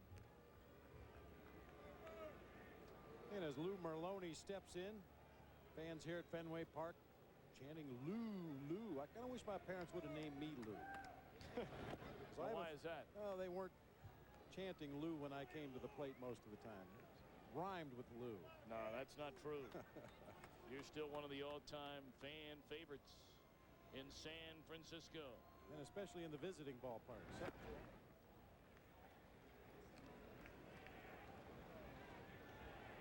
You have a fan club that dresses like that? When we show up at 3Com Park. They all got their union suits on out there, faces painted red. Merlone gone on strikes.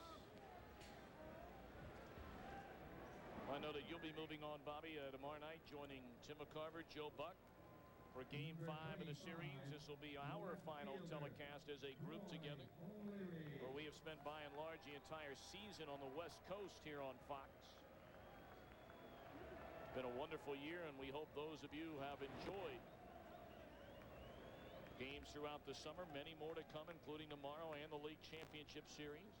Our game produced by Jeff Gowen, directed by Jim Lynch.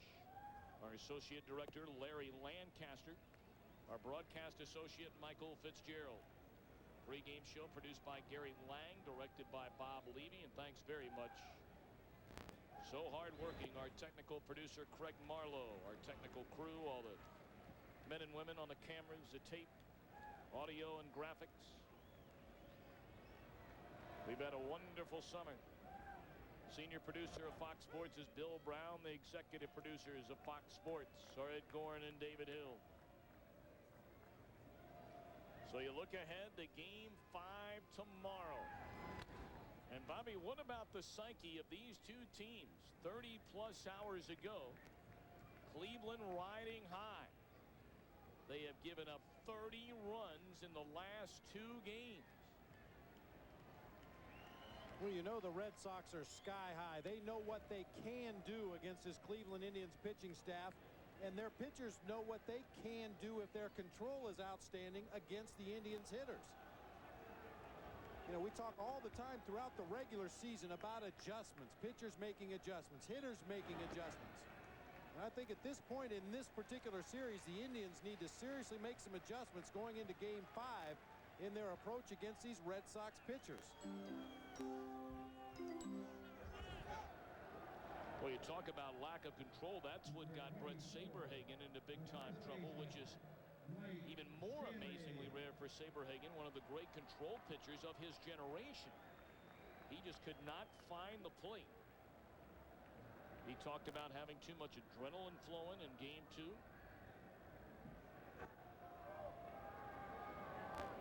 You know, Saberhagen walked only 11 batters in 119 innings pitched this year. They just could not find the zone in Game 2.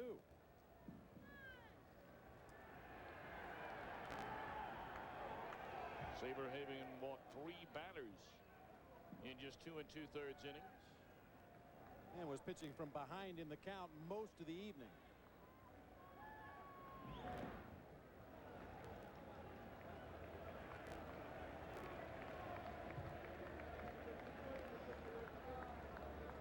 Boy, very few of the fans have left Fenway Park here this evening.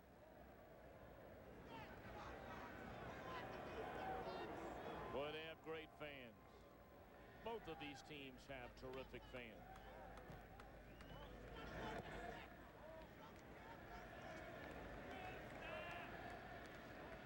Look at that little guy. He's heard about the curse of the Bambino. That guy right there saying 21 tonight will probably get shut out tomorrow. He's got a ball. He's happy. And that one launched into deep left center field by Stanley.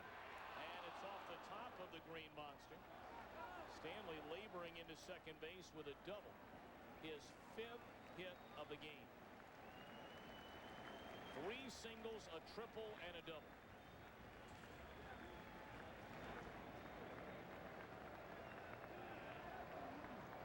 Well, we talk about the great fans here in Boston as well as Cleveland. Look at this guy wishing that ball over the Green Monster. Get up, get up.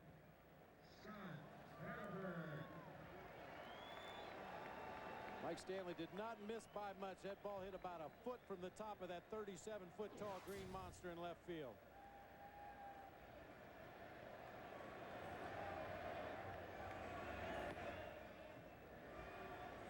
Tomorrow's a holiday, right?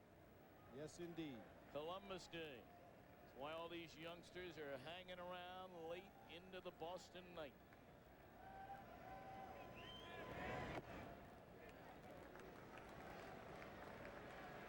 Well, this would be a good subject for a composition for English class. My night at Fenway Park. Record-setting night at Fenway Park. There you go.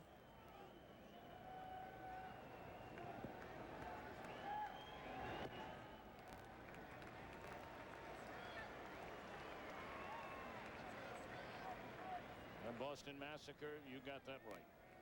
The runs and no new postseason record in the major leagues, as is the 23 hits, 11 extra base hits by the Red Sox tonight. Jim Rice is saying, I told him how to do it.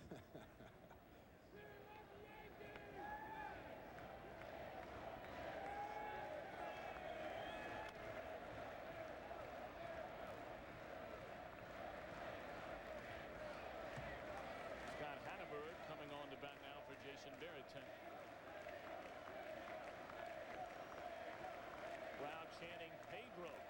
They want to see him get the ball. Obviously. Or maybe they want to see him hit. Into center field, another base hit. And another run. Scoring O'Leary on a single by Hannaford. 22 runs, 24 Boston base hits.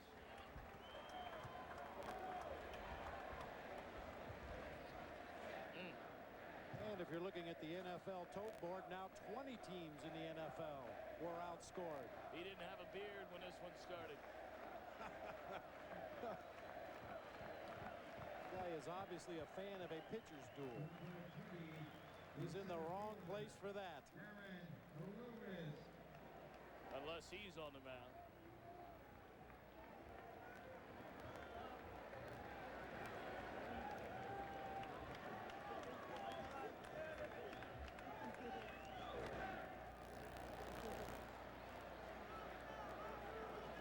On one to Darren Lewis. Well, will it be Pedro Martinez?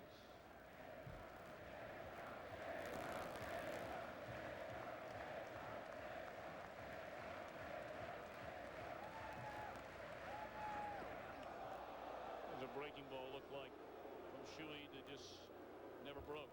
You're absolutely right. The fans will react. Lewis was hit by Steve Reed, you may remember, back in that 5th inning after the 2-run homer off the bat of Jason Varitek. A warning was issued. That was just a curveball that got away from Shuey.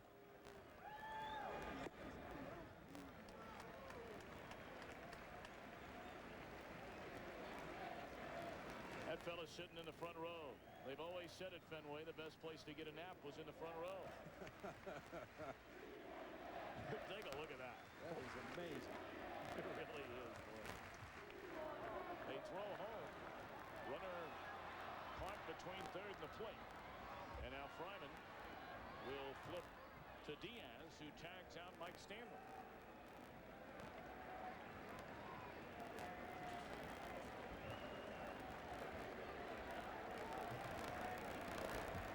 Well, it's understandable that the fans here at Fenway chanting for Pedro Martinez. What a tremendous season for the obvious American League Cy Young winner.